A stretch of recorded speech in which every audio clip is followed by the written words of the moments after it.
Coming to you live from just outside the swamp of the nation's capital. Get ready for invigorating talk, commentary, and debate on the issues affecting your life. Grab your favorite drink. It's Nightcaps with Nate. Now, here's Nate.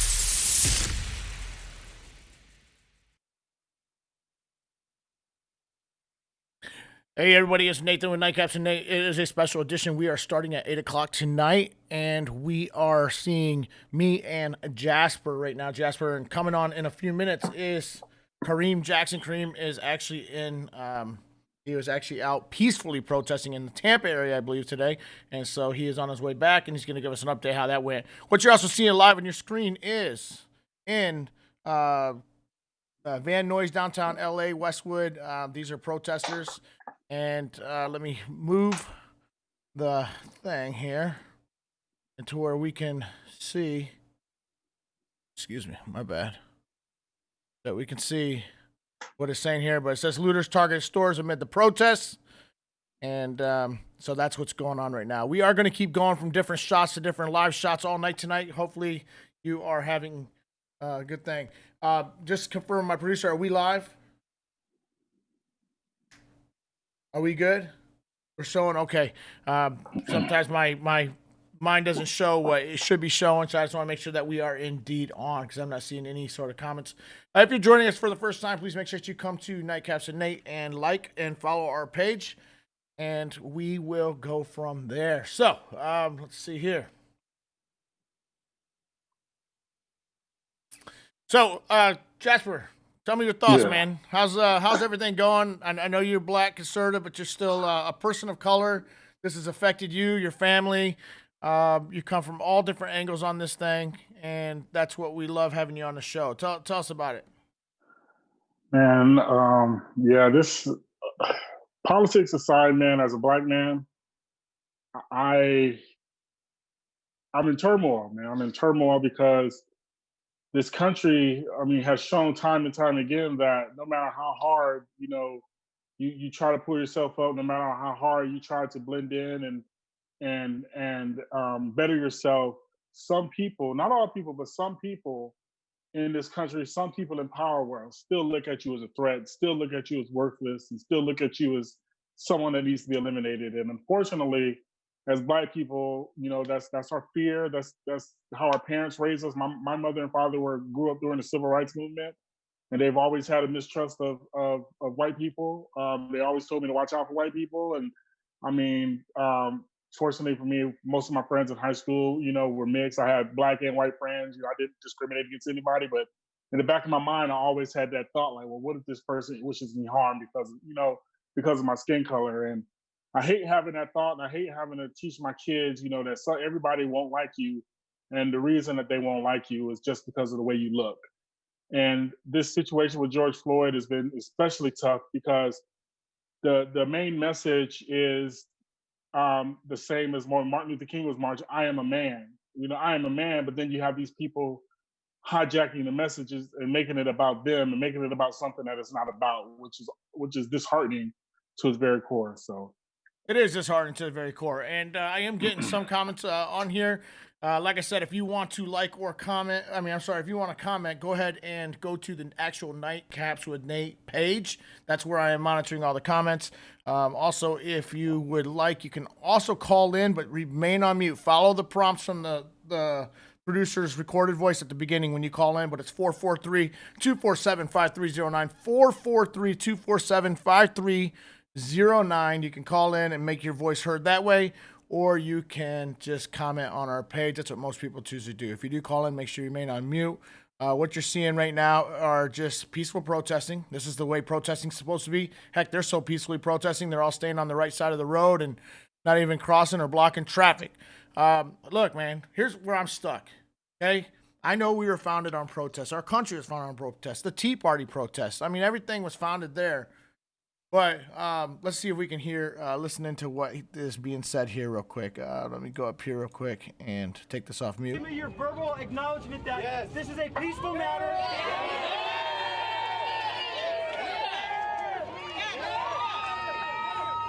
For the revolution! I will be a model.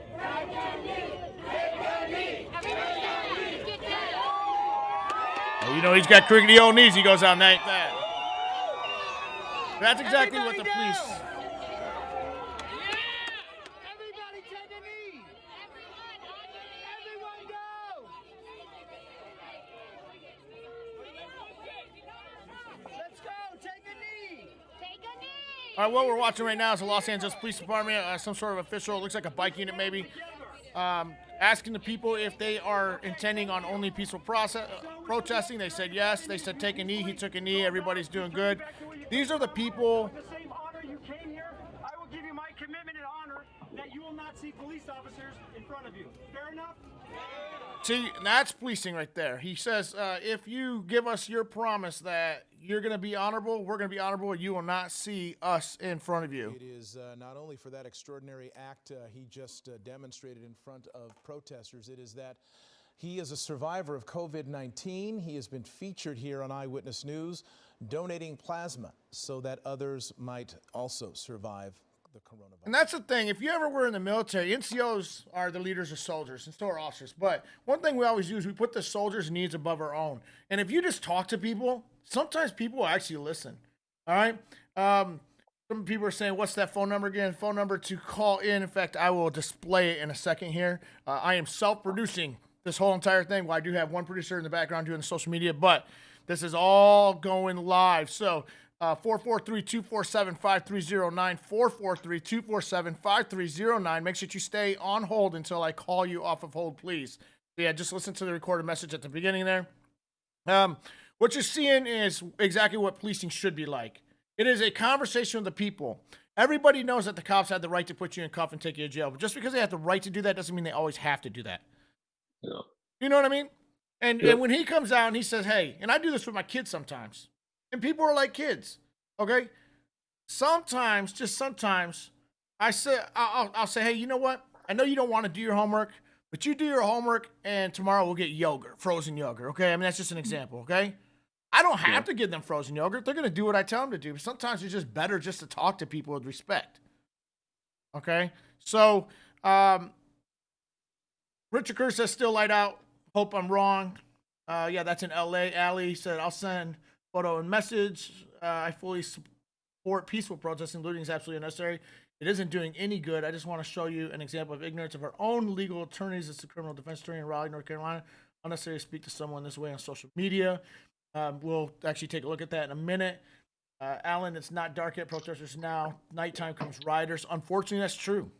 A few are ruining it for everyone in New York, Cassandra says. Exactly. And I'm going to show you. In fact, let me show you real quick. Let me see if I can get this going. I probably can. Let's see here. And unfortunately, when it gets dark out, that's when the problem starts. And that is unfortunate because it shouldn't be that way. It really shouldn't. There's no reason for it to be that way, in fact. If people just respected people, I just have a feeling that we'd be good to go. Let's listen in here while I try to bring up this this video. Hey, I'm not getting any audio from the video. On Sunset right now, we're heading. You're not getting it? I'm not getting okay. audio. It's fine. I've been with this protest since it really began a couple of hours ago, and I have to tell you, it's been extremely peaceful. As you heard earlier, they are taking their knee when they get to a red light. When the light turns green, they're getting back up and moving. There's very little police presence right here on Sunset at the moment. And certainly if I go up there, you'll see quite a generous sized crowd. But so far, you know, apart from the odd bit of profanity, it's been extremely peaceful. I see just ahead, if I flip the camera and try and get focus for you, I'm not sure how well I can do as I'm moving. Not so great, but we do see the National Guard has pulled up just in front, so they're sort of leading the way. But right now, as this rally moves back towards Sunset and Vine to meet up with the other group, everything's very peaceful, very ordinary.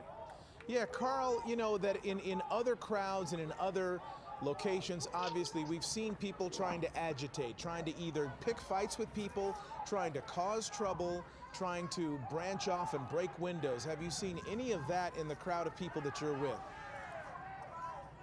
Do you know what? I haven't.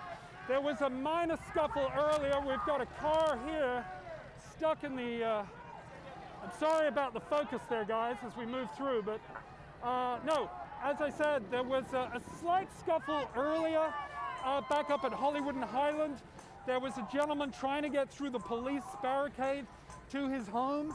The police descended on him pretty quickly, but interestingly enough, the crowd and the protest leaders really helped disperse that little altercation, and they moved on and carried on. So all right, so what we're learning now is Mark largely peaceful there. What I do want to show you is good news, because I have long thought that, hey, this is nothing more than Antifa starting all this stuff. They are co-opting the good movement because Antifa is a alt-left. We always hear about the alt-right, but the media never talks about alt-left. The alt-left is Antifa.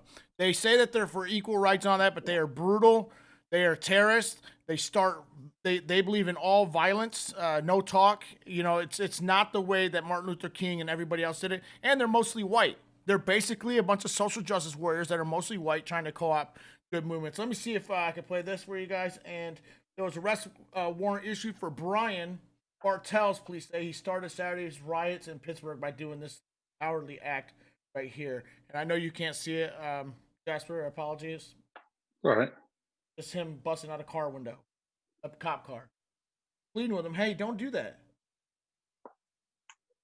There's no sound on it, but that's him. He's like, screw F you, and he starts, they're telling him, do it, don't do it, and he did it anyways. Now he's trying to move on. So, luckily, they found out who he was, and through actions, good police work, they had done that. Now it looks like that they're shutting down. Looks like maybe the 101 or I-5, one of the two that goes through 405. LA. Yeah, they have the 5. All that. Oh, Kareem, 405 welcome. is the loop. Come on in, Yeah, Kareem. Brian Martell guy pisses me off. He pisses me off, man. Like the people like him, like, because he's not the only one. The Minnesota riot was kicked off by some subservient guy who wasn't part of the protest, but he just wanted to create violence and spark anger. Like it pisses me off. Like if you're going to protest the actual issue that's going on. Don't go out there and try to take over a protest for your own political gain, burning stuff and blowing up stuff and fighting people and shooting at the police. Unfortunately, that man lost his life when he shot at the National Guard and the police. But protest the issue. Exactly, Kareem. What's up, man? What's going on? Hey, sorry for running late. What's up, Jasper? What's up, man? What up? So you just came from the Tampa trying riots. to carry the show by myself, you know. The struggle is real. Tell us.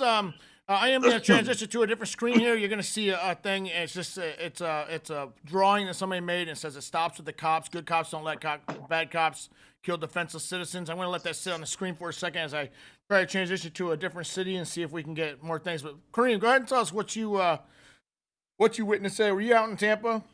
Oh yeah. So that's why I was running late, everybody. Apologies. I was running late because they dropped the curfew in Tampa. It starts at 7:30 for Tampa and Hillsborough County.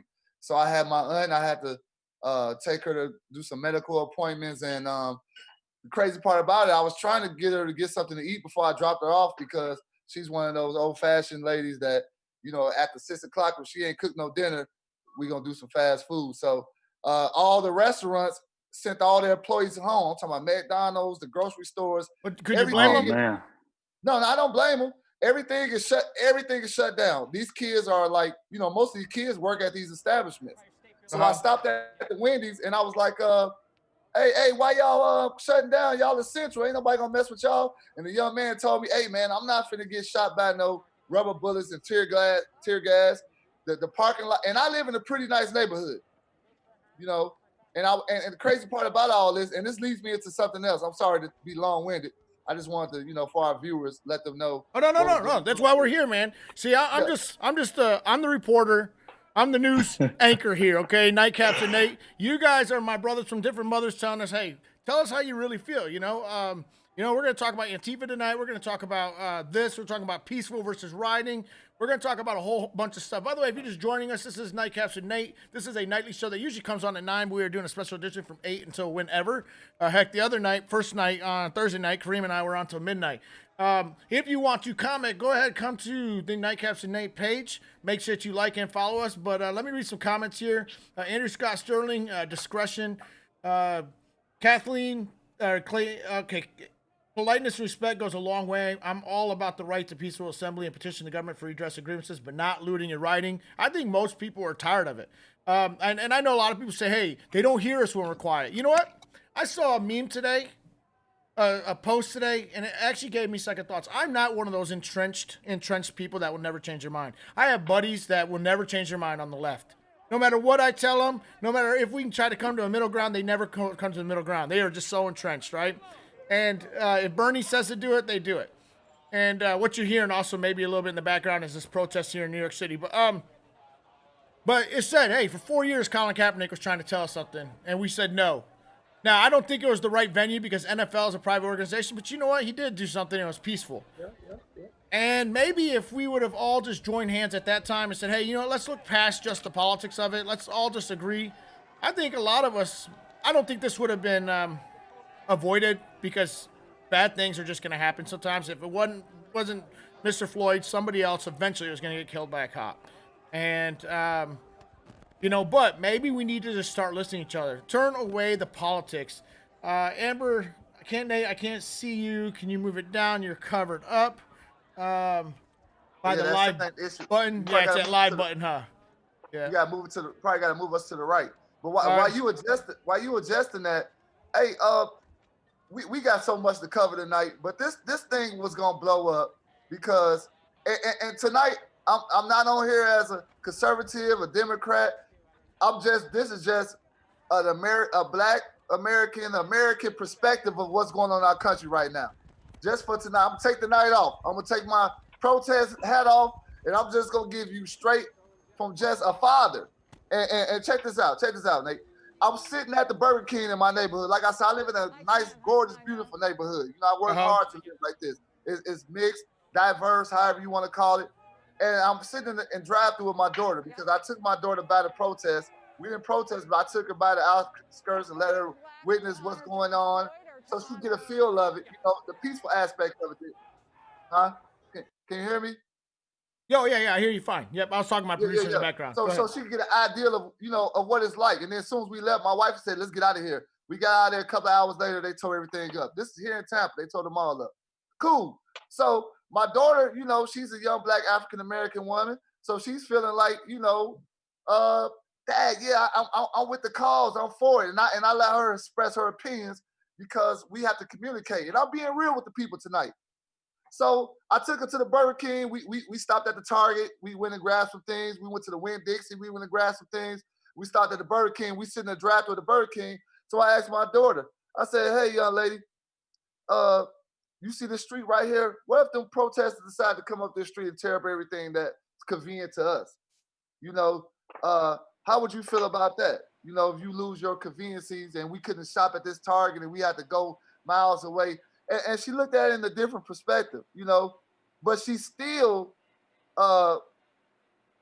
she's still in a lot of pain. If you look at that video, it's still a lot of pain, and she's angry, she's upset. And so what I'm saying is, I have a 16-year-old child. These young people are feeling the same way out there, and they're not like our grandmothers or our great grandmothers or our great grandfathers. Nope, they are not. Yep. And they were way more radical. Before this even took place.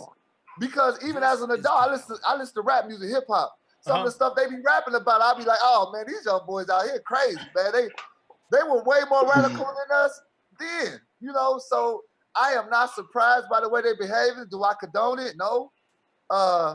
But they're making a conversation take place, So what can you do?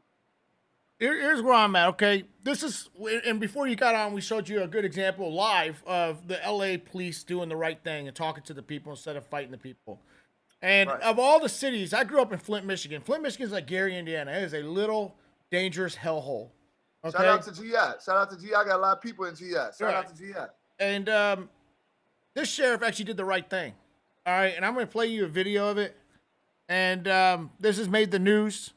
And I'm pretty proud of Flint, Michigan, and what the sheriff did. Okay, instead of coming in all confrontational, we're going to kick your ass. Here's what he did. Now, this only works if both sides will respect peace, but let's try this out. The only reason we're here is to make sure that you got a voice. That's it. There we go. Don't think for a second that he represents who these cops are from all over the county and around this nation. We go out there to help people, not do that nonsense. There we go. I just want to tell you, where's my man? Right there. Where's the gentleman? Oh, I think he took off. Okay, yeah, my man. He took off. Pastor Hawkins, I was going to tell you, we want to be with y'all for real. So I took my helmet off and laid the batons down. I want to make this a parade, not a protest. You got little ones here, you got dogs, so what's up? So listen, I'm just telling you, these cops love you.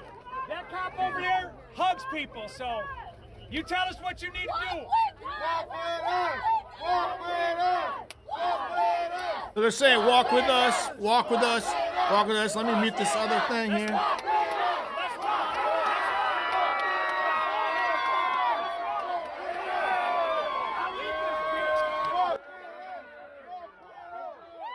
So they go on a walk. Now, I never thought in my day that I would ever see Flint, Michigan be any sort of a role model for anything, because it's just a nasty, nasty hole. But Kathleen says young people are angry and heartbroken and tired of not being heard. They feel that no one cares about them. I do not agree with looting and rioting, but these kids need direction and love and prayer and someone to listen to them. I've watched a lot of live feeds and these kids screaming and crying, really tears. They don't care about us. It's gut-wrenching. She's also African-American herself. Demetrius Johnson, there are those out there that seem to forget the heat of your outrage. Well justified that is. A lot of those rich businesses like Target, AutoZones, and others you attacked and burned had black employees that have no jobs now and can't feed their families. Hello, Hollywood. Where are their donations? Instead, black celebrities and white ones sit behind their gated communities in Hollywood Hills are giving money and raising donations to bail out rioters, which are a lot of them are Antifa. This is so deep, man. What we going through right now, what we are experiencing right now, what can you say?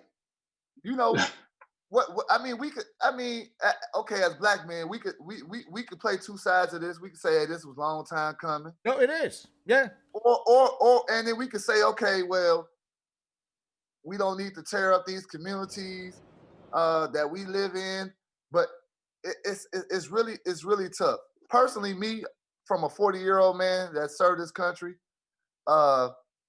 it's easy for me to say, and I say that with a grain of salt, that these young people should just peaceful protest and just not do this or do that. But to be honest with you, if this trial don't go the way it go, or another incident take place during this situation, I pray to God. Oh, pray to God. Okay, but here's the deal. The guy still is an American. He still deserves, even though he robbed George Floyd, he still deserves it. So if the trial doesn't go the way everybody thinks it should go, what do we just start burning down cities again? Because that's not jurisprudence. I'm just being 100 with you. I'm being 100 back. We were waiting for the election to really have these deep conversations because people was going. But the election, if this trial doesn't go, I'm not saying hey, we are American. We all deserve due process.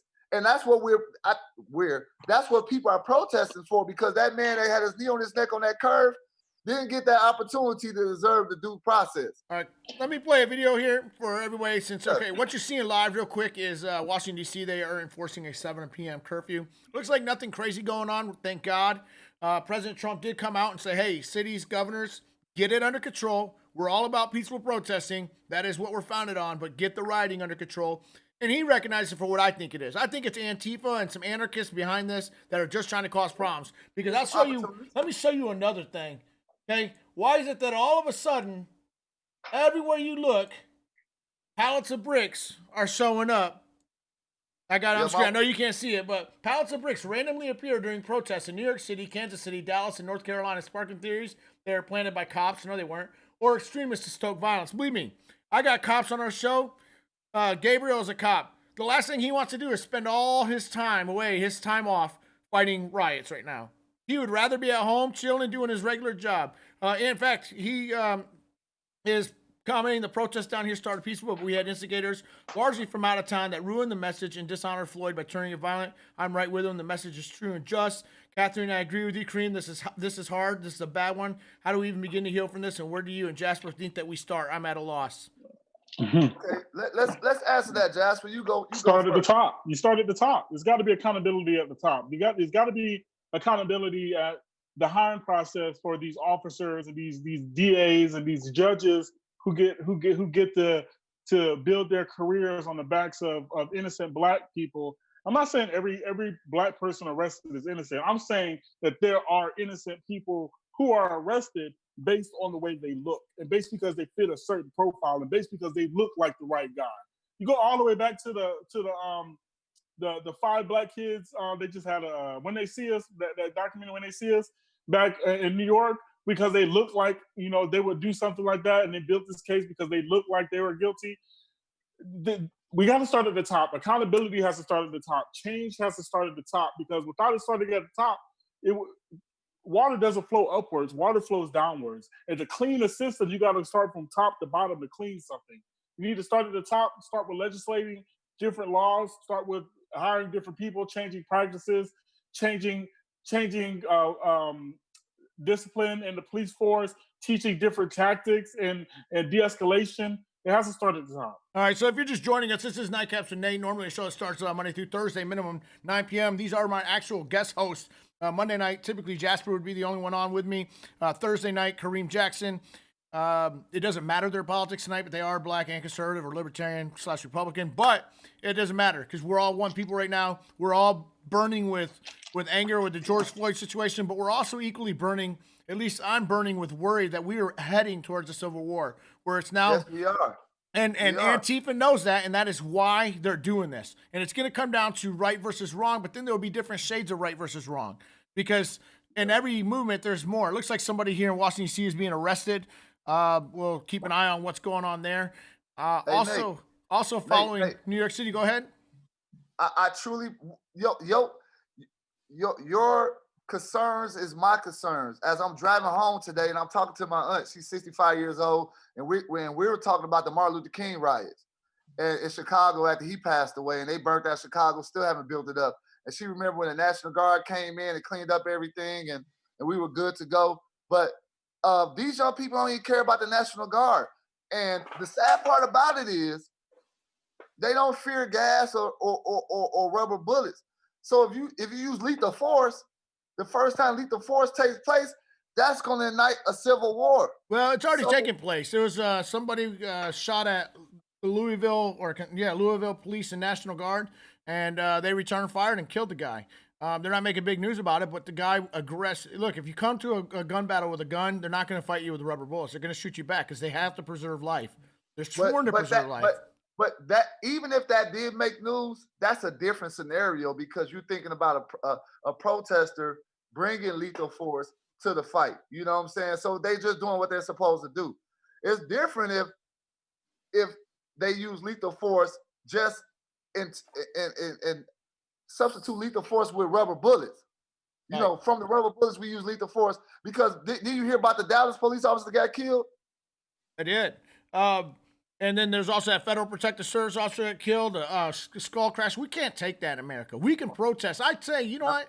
And we were talking about it today. By the way, everybody's asking about how Gabriel is. Gabriel's actually commenting right now under the pseudonym Andrew Scott Sterling. So if you see him, he's actually commenting right now. Didn't mean to blow your cover if you're trying to keep it still Andrew, but that is actually Gabriel.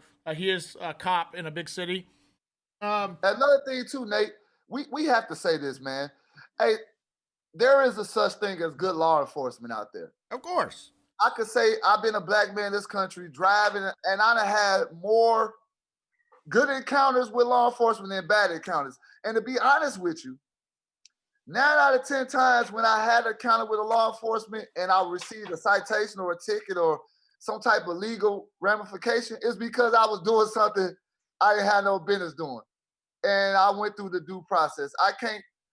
There has been a couple of times where I got pulled over for racial profiling. Believe it or not, I got tackled by a white detective once. for no Yeah. reason. So we it have doesn't had just our instances, right. but I know that law enforcement is a need. You know, we have to have some type of people governing our actions in, All right, in let's order, let's or it be chaos. let me cut in here real quick. I got a lot of comments going, which is good. That's good interaction. This is exactly what we need to heal as an America. Hopefully, one small radio show, Facebook Live show like this at a time, right? So, Andrew, who is also Gabriel, by the way, he used to go under that pseudonym because he's a cop. Unfortunately, the training isn't completely standardized. Larger departments have the funding to put their guys through what I feel is relevant and should be standardized training, such as de-escalation, crisis intervention training, etc. He's on a very large police department.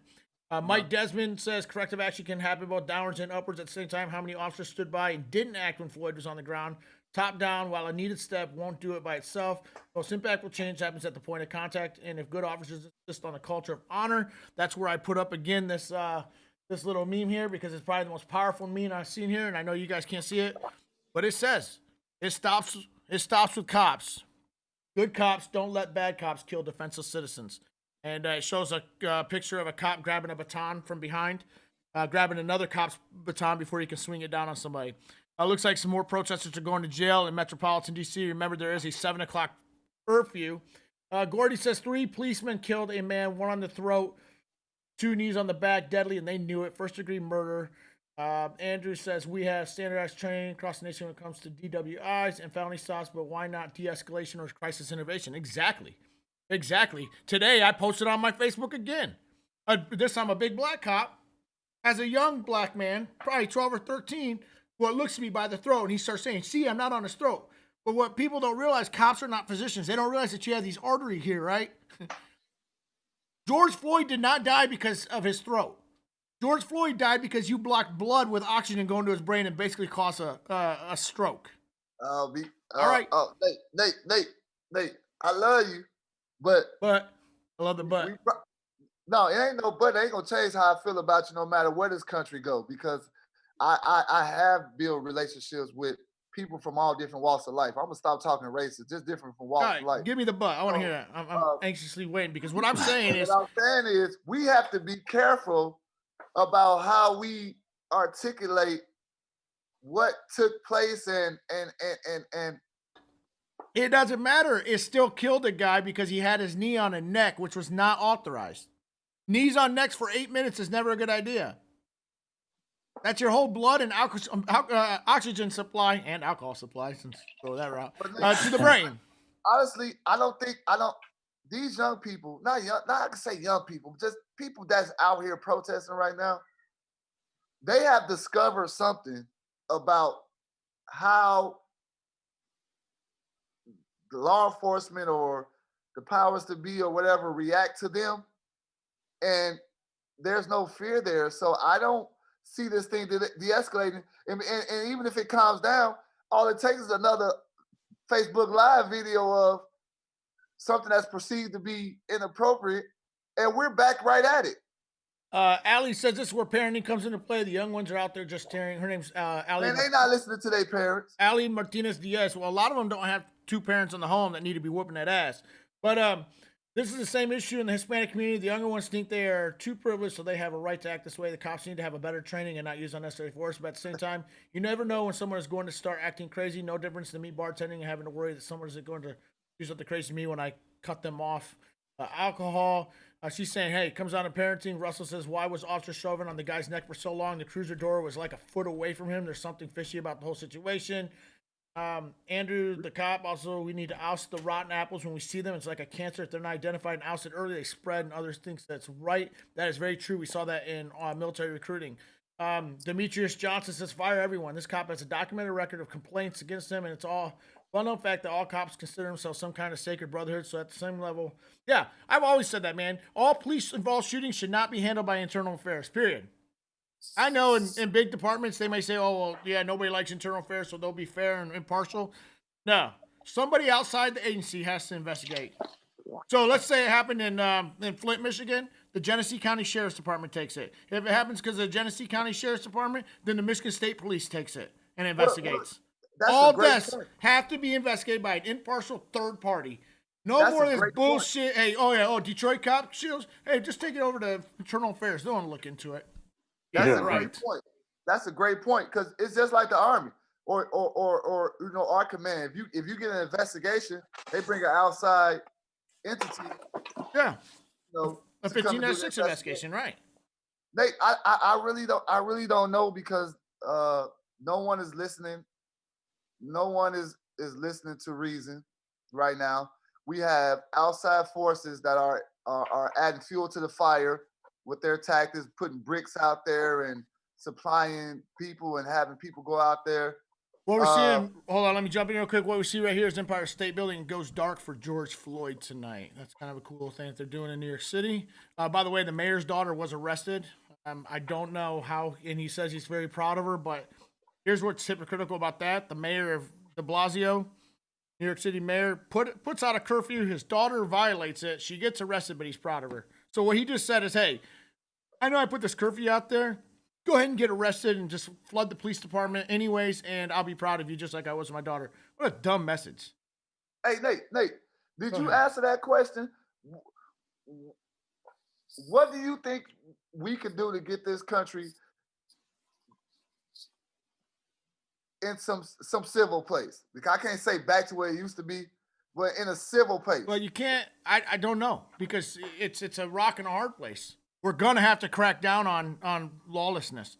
If you want to peacefully protest, by all means, hell, go attack some Confederate monument if you want to. Okay, they're all coming down anyway. So vent your anger, but we cannot do. Let me, in fact, you know what? Since you asked that, this is where I think we're in a rock and a hard place. Let me go to this video here of this young lady. I'm only gonna play a few minutes of it. Later, there's another video where after she made this video, she had a gun put to her head by another black man. She's very upset about it. But see here. It's not to fuel it. It's because this shows the anguish of what's happening in her own community right now. And this is why I thought it was a very important video to show. Let me go ahead here.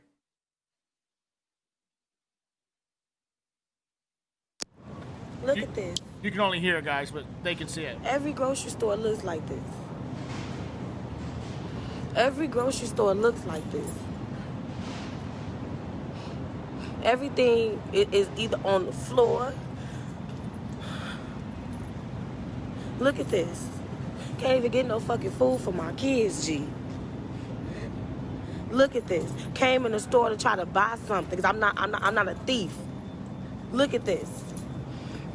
In my hood, can't even get no food for my kids. Look at how they did this store. Every store in my community looks like this right now.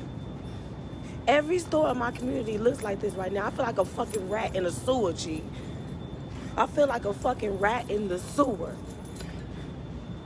Shit is pathetic. And I can't even buy nothing in here because ain't nobody at the register. It's pitiful. I feel like a fucking animal, G. I feel like an animal. Babies need milk.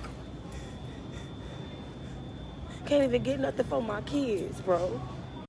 I was in Chicago. I'm not gonna play the whole thing, but it was sad to watch. My wife watched it twice with tears. And she's right. That's in Chicago. Where's she gonna go get food if every store is ransacked and all the pharmacies are now shut down? You can't get nothing right now in Tampa. They done shut everything down. Grocery stores. But they're not gonna open that up, if ever. That place is, and you didn't see it, but that place was ransacked, destroyed. And that's an entire grocery mart. But Nate. Okay, so going back to what you're saying, how do we get this thing back together? One, we have to, and I know you're going to hate to hear this, we got to reestablish law and order. Good order and discipline has to be reestablished because without that, there's no baseline to start from. And I'm not talking. Nate, go ahead. There's no way. And not to cut you off, I'm just saying, don't lose your train of thought. There's no way to restart law and order because how Minneapolis Police Department handled this feeded the beast for the rest of the country. It did, but we have to go back, unfortunately, to the 1968 riots. And I know that sounds horrible. Without all the racial prejudice and all that stuff, they restored order. That's the only thing we can look back on is the 1968 riots. And you know what? This is shaping up to be 1968, 1969 all over again. 1968, they had riots in all the cities. 1969, they had a pandemic come through, and they also had Woodstock. And that's basically what we're going through now. We had a pandemic. people are pent up, and the police pissed them off, and now everybody's getting out all at once. And what's going to do it? It's either going to have to burn itself out, and then we get to dialogue, or we're going to have to put the fire out and then try to get to dialogue. And I don't know. Hey, the difference between 1968 riots, those were our grandparents and grandmothers. That's a different generation. And this is not just black. These are the kids of people who was draft dodgers, and they were super protesters. They protested Vietnam War. This is a whole generation. I know, but not you're saying that this whole generation is the one that's causing all the problems. No, most of them are peaceful. Okay. No, yes, you got some young people, but their protest is we can't stop the protesting. We're not going to stop the protesting. In 1968, maybe they tried to stop protesting. We're not doing that. What we're doing is we're going to overwhelm them with force, like Trump said, and I agree with them. And they're going to protect buildings and people, and they're going to arrest the bad actors so that the peaceful people can protest and get their voices heard. You can say no. Make it worse. That's going to make it worse. Then what's the alternative? What's the alternative? We just burn down 140 cities in America? That's why we're about to have this conversation. Because I feel you, bro. I wanted to stop too. I feel you, brother, what you're saying, but these people are dear friends. You added fuel to a fire. To restore order, only way to restore order would be one thing. Minneapolis, which is ground zero for this whole situation, is going to have to, take some aggressive approaches in charging these officers. Whatever it takes. This is just my opinion. They're going to have to take some aggressive approach to charge these officers. And then our leader of the free world is probably going to have to, and I'm just saying from what people are saying, because my perspective is going to have to take a maybe another empathetic approach about how this is really, because it's bad. It's not just Here's bad. the problem. Here's the problem Jasmine. with being aggressive. Help me out, Here's the problem with being aggressive. The protesters, the peaceful protesters, which are the majority, are not the ones who are causing the issues. The ones who are causing the issues are the agitators, the people who are trying to exploit the situation. If you crack down in an aggressive way, just on the them. agitators get exactly what they want. They get exactly what they want. They want the police to crack down. They want the police to become violent and start pushing people around, because the police can't always identify who the agitator is, because they're mixing in between. They'll throw a rock and hide behind a regular protester. They'll throw a Molotov cocktail and run down the street, and the police don't see who throw it. All they see is the people protesting. And you know who these people are, right? So the police are going to run into the crowd, try to disperse the crowd in an aggressive way, thereby turning peaceful protesters into violent reactionaries. Because one thing a person will do when pushed against a wall is fight back. If you push these peaceful protesters against the wall and you try to hold them down, they're going to fight back. And it's going to take the thing that the government doesn't want people to know is that the people outnumber the government. And if all the people start to rise up, which the agitators want, if all the people rise up, what the agitators want, then there will be a war. There will be civil war if we don't get this thing under control. And there may be a civil war anyways. And that's unfortunate, because whose side do you pick? Yeah, exactly. Because I'm on the side of the protester, but I'm also on the side of rule of law. I'm on the side of the protester, but I'm not. I'm staying my black ass home. Hey, Jasper, you can't sit this one out. Whose side are you gonna be on? Whose side do I take? My wife's in the military. I guess I'll take the military side. I'm serving. That's what make this dynamic so unique and stressful. Here's what I think we should do. They should go in, and they're going to have to come in. They're already there. The police are already there. But then you say, hey, you peaceful? Okay, walk on by. The first person they see, they need to start parading these guys as they're being arrested, kind of like they're starting to do now. And they need to publicize them. And watch how many of them are white and out of state. They're already putting it up. Even the liberal governors are saying, hey, these people who we are arresting are all from out of state. And they're white. They are Antifa. They're anarchists. They are there to sow discord. And there's a lot of theory behind it, because Antifa, we know, or we suspect, is actually funded in part by George Soros and his foundation. I mean, you call that conspiracy theory, but hear me out. Hear me out. Go ahead. We need to parade these white kids from out of state and where they're from across TV cameras and say, we know they don't represent you. Keep protesting. We're going to root out these bad apples. Protest away. And we hear you. And we're going to start structural reform. I mean, what else do the protesters want? I know what they want. They want a utopian government where all 4 police officers charged with murder. And they will be. They will be. But it's taken time because the other 3, they actually it's harder to charge them than the one that actually killed the guy. One has already left the state. Yeah, but they'll get him. I mean, come on, we got the FBI. He might have left the state for his own safety, but they know where he's at. Okay, Nate. Nate, you driving, Jasper, you in the front seat, I'm in the back seat. We finna go get this dude. We shoot him. I'm the only one that got the gun. We get pulled over at the next light, or not even next light. Somebody tell who did it. We all going to jail the next day. And you getting charged. I agree. I think it's taking too long. The Democrat, they'll figure out everything else. The Democrat governor, the Democrat attorney general, or the county attorney, and the Democrat mayor need to come out and say, and if they haven't charged them yet, every day they need to say, hey, this is where the investigation is, and this is why we don't have charges. That ain't gonna help. But the mayor. But you can't just sit there and say it ain't gonna help, because here's the alternative. The mayor has said. Here's the alternative. We're gonna overwhelm everybody with force. I ain't heard 7 days. I ain't heard enough from that mayor since. I hear you. He's a weak ass mayor. Look at him. He looks like a weak ass mayor. He looks like a kid that just came out of Princeton University, somehow landed a mayor job, and has no clue what he's doing. He is lost. But let me also say this: you want to lose and I'm talking as a white guy, okay? Because I don't want racial animosity. I have racial friends, as you can see on my show, and everywhere. Okay, I know it sounds like, oh, my best friend's black, but I'm not trying to say that. But when it comes to this, you want to lose respect, keep burning churches down. That's a dumbass idea, protesters. Hold on, we got somebody on the line. Caller, where are you calling from? Hey, Nate, this is Demetrius Johnson. Hey, Demetrius. From Pittsburgh, California. You got a California number, buddy. Yeah, I'm from California. Oh, I think you said Pittsburgh. Okay, sorry. It's Pittsburgh, California. Oh, I hear you. So Pittsburgh as an iceberg. All right, well, just know that the only person that can talk to you because of my phone system is me, so I might have to relay what the other people are saying that are joining us on the show. What's on your mind? Okay, so you know what? The thing that's I watched this happen, and it's weird. Like everybody else, I'm devastated behind it. It was appalling, all that. But here's the thing: nobody is taking time to think. Now, my personal thing on this, when I saw this happen, I was thinking, who lets you, let me ask you, what murderer that you know lets you film them committing the murder? Uh-huh. And then they have absolutely no qualms about it.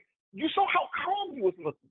You saw the other cop who did nothing to try to take the phones away from people. He had nothing to try to stop the filming whatsoever. Right.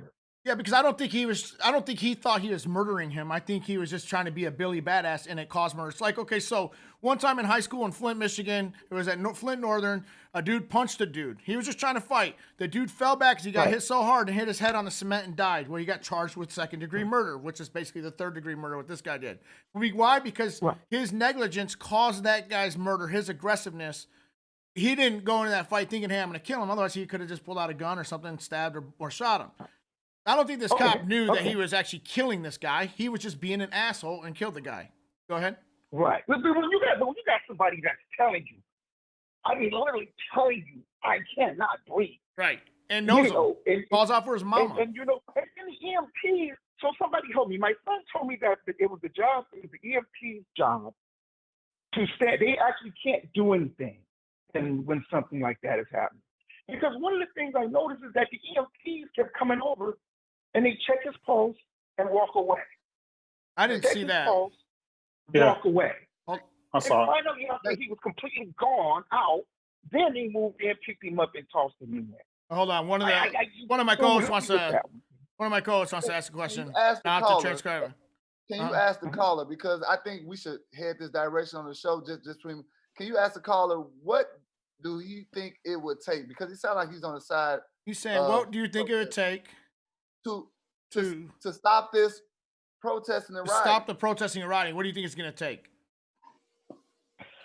I think it's going to take people to, you know what? I hate to answer a question with a question. Has anybody, has Floyd's parents spoken out at all? His brother has, and he's saying, hey, please stop the violence.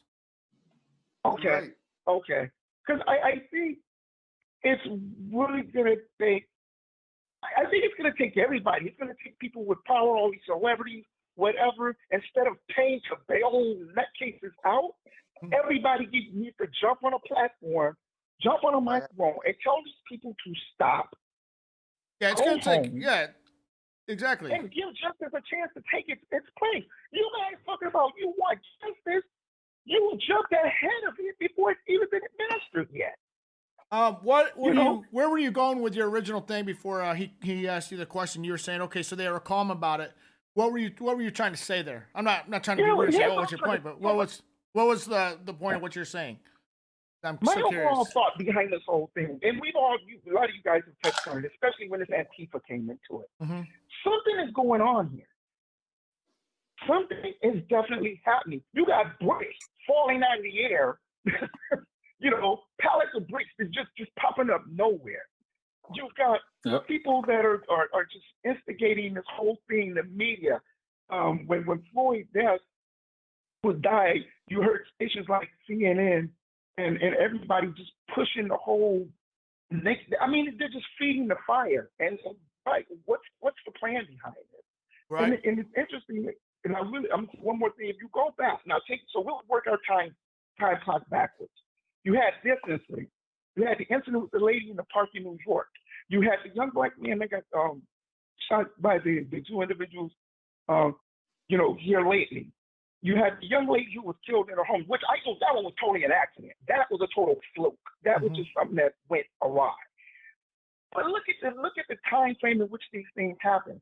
When was the last time you had this many racial incidents happen within has it been 2 weeks yet? Right.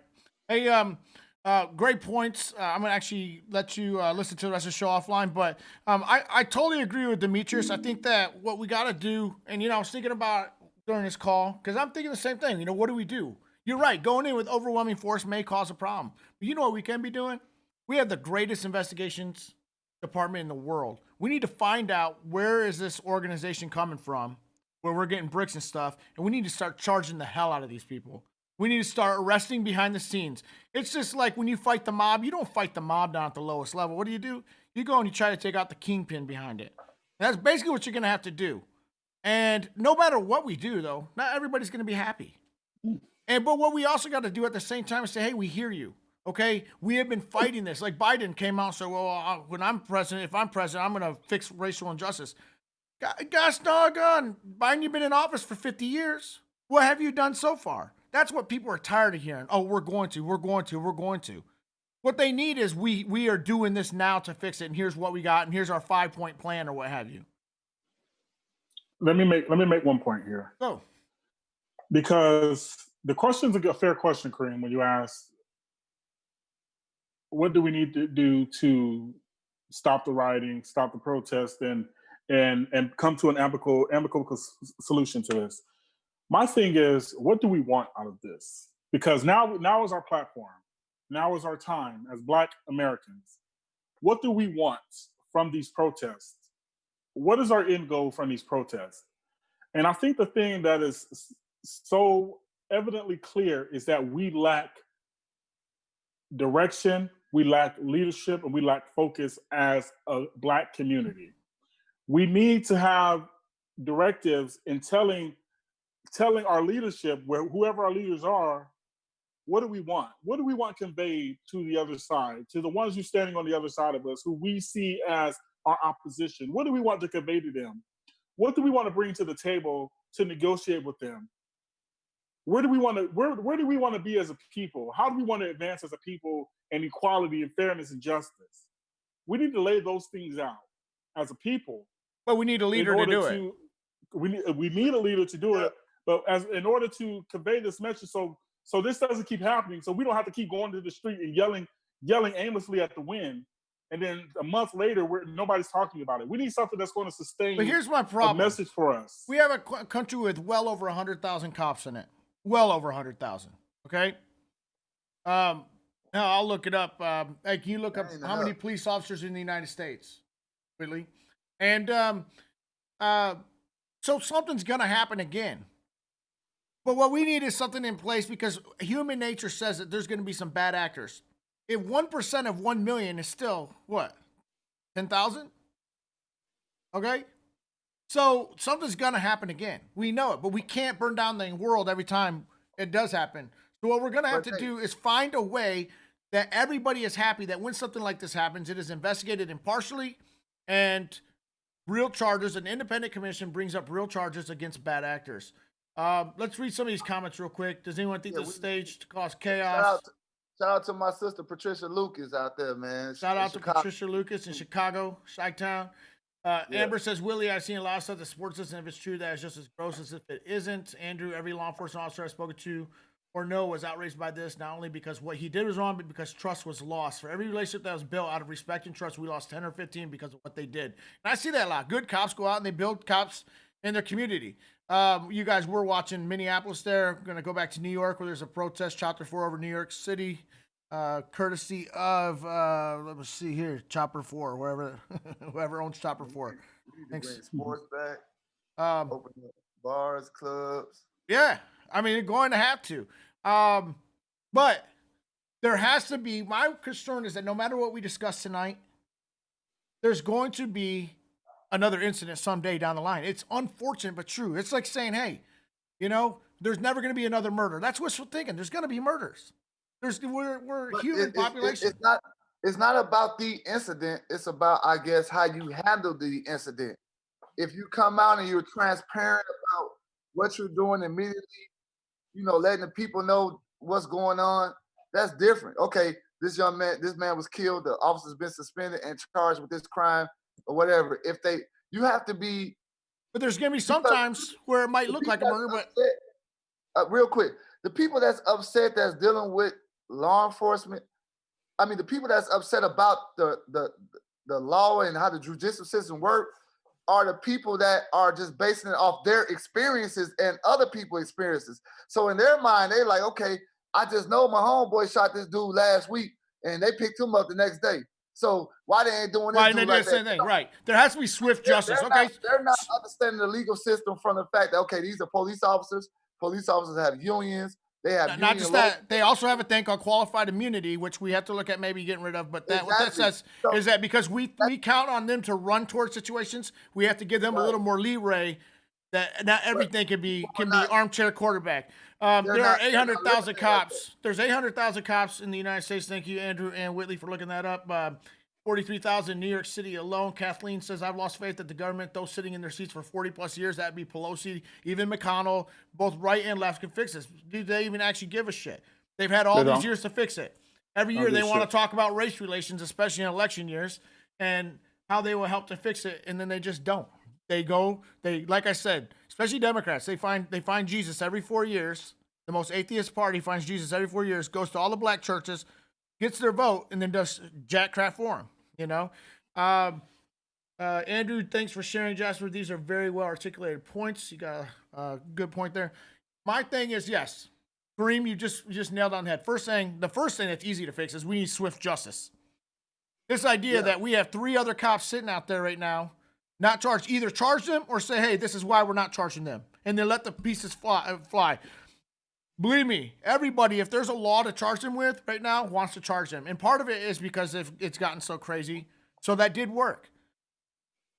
You know that. One thing about the military, if your ass get in trouble on Saturday night, DUI, something locked up, they pick it. You already know on Monday, ain't no questions asked, ain't nothing. You already know your ass is in trouble. You guilty until proven innocent. Yeah, but that's not where we want to move as a country. But no, we don't. But what I'm saying is, you already know that, and that's why I love the military, the lifestyle, the environment. It's so transparent and clear and right and wrong. But to try to govern people like that is different. And Nate, to get back to that question, no one can answer. Politicians are sitting in the White House right now, can't answer that question. How do we get back? How do we regain control of the society? And my only answer, control of people is done by fear and love. Right now, there's no fear of the power, and there's no love of the power. Yeah, but then if they institute fear, like I said, overrun these bad actors, not the good ones, overrun the bad actors, all of a sudden the fear is going to turn into further hate. Civil war. There could be. So, I'm praying no. I'm praying no too, and because but the reality is the reality. They these people out there that's running around these streets, young, old, terrorists or whatever. It just they seen something, and there's nothing that. The only other option is to let this thing fizzle out, and then the FBI needs to start infiltrating these anarchist groups, and so that when something else happens, it doesn't happen again. I mean, that's the only way they can do it. I was thinking that too. I was thinking that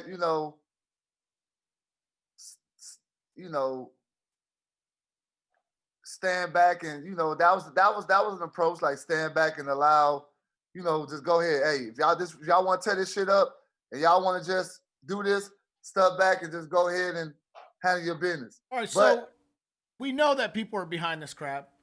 Before you got on, I showed a video of Brian Bartels. I seen it. He was. I was watching y'all. He was arrested. He's got a warrant out for his arrest because he actually started the riots in Philadelphia. We also know that the Molotov cocktail ladies or whatever, those people that did that, they were two lawyers. Yeah, try to find this real quick. Two lawyers. Can we drop actually it did live that. somewhere else? Yeah, we'll drop in live in a second here. But on the screen right now, I'm showing New York City lawyers who threw the Molotov cocktail at NYPD. One was an Ivy League trained lawyer, and the other one's a registered lawyer in New York City. I mean, these are actually educated attorneys that are starting these riots. These are the people that should know that this is the kind of thing you don't want people, especially people of color, unfortunately, fighting this crap out in the streets, because that's how people get killed. We know that this all started because some black people just don't get the benefit of the doubt from the cops. You know what I'm saying? And this is the mayhem that's going to get people murdered again and again and again. So we need to infiltrate and find a new way. So what you're looking at right there, it looks like the arrest station of the Metropolitan Police in Washington, D.C. That was KARE 11 that was going over Minneapolis. Oh, that was downtown Denver that they were showing you there. Let's see Jasper. here. Yep. Okay, so what you're looking at is Denver, Colorado there. And what does a civil war look like to you? What is it? It's a scary thought process. What does it look like? Because we're so divided, but we're so together at the same time. It's going to be a war between the have-nots and the have-nots, because those who have are going to be protected by military and law enforcement. So it's going to be people in the same. No, the have-nots versus the have-nots. The white broke people. First thing that's going to happen is you're going to have martial law, and there's going to be an invitation for everybody who wants to be on one side, the other, because the military's got to pick a side, and it's going to be the side of whatever the president says it's going to be as far as that. Now we got to hope and pray that our leaders have enough faith and courage that they act with knowing that, hey, we are fighting against our own citizen here. But the people that are causing mayhem and riots, what you're seeing right now is downtown Denver. Those are people all sitting and kneeling on their knees. They are not the problem. The problem are the 1% that go out and start looting and stuff and start breaking windows with pallets of bricks that just magically showed up overnight in hot spots. Those are the people that need to be brought to justice. Not the protesters. Now, if the protesters decide to take part in the looting, then they should be arrested as well. But the people that starts the chaos, like this Brian Bartels or these idiot lawyers I'm going to start showing on your screen again, those are the ones that need to be brought to justice and charged to the maximum extent of the law. Because we can have peaceful protests just like we have a First Amendment. Okay? We can say whatever we want. If Kareem wants to call me a small dick honky right now, he has that right in America to call me which isn't true. I'm from the waist Don't do down. it. Don't do it. All right, but I would never do that to you, my brother. but if he does it, he has that right to do it. But he's not allowed to yell bomb in the middle of a church or a crowded theater. The Supreme Court says, hey, there are limits to our freedom of speech because you're infringing on other people's rights. Same here. Those protesters that you just saw on your screen a second ago, they are actually sitting. Point. The agitators, they need to go to jail. That's a good point, because we really don't free speech. We got free speech because I seen some dudes that had kids' mothers, bad relationship with the mother of their children, and they said, "Bitch, I'm gonna kill your ass," and that's a terroristic threat. Oh, great point from a guy named Andrew Smith. I know, I'm listening to you too, buddy. Go ahead. He says, should the police force be ran more like the military or held to a higher standard, something like them having a version of the UCMJ where those are their only rights? You know how we have our rights restricted a little bit? Hell yeah. We can be called in, like you said, get DUI, everybody's called back to work. It would That's suck. tough. But how would That's you tough. you wouldn't be able to attract enough cops to live that kind of life, especially on that kind of pay. And the cops are there to protect the public, and you can't wait to be fired upon, because what if somebody has a gun pointed at somebody else? You can't wait for them to shoot that person. You shoot them. That's Nate. That's not true. That's not true. Actual producer. Okay, how many soldiers are serving right now versus how many police officers are serving in America? And then tell me which entity has the most people. Well, including the reserves, we have about 2 million forces, but active duty, it's probably about as much as cops. But I'll look it up. Go ahead, keep talking. Okay, so then how many law enforcement? You said 800,000 earlier, right?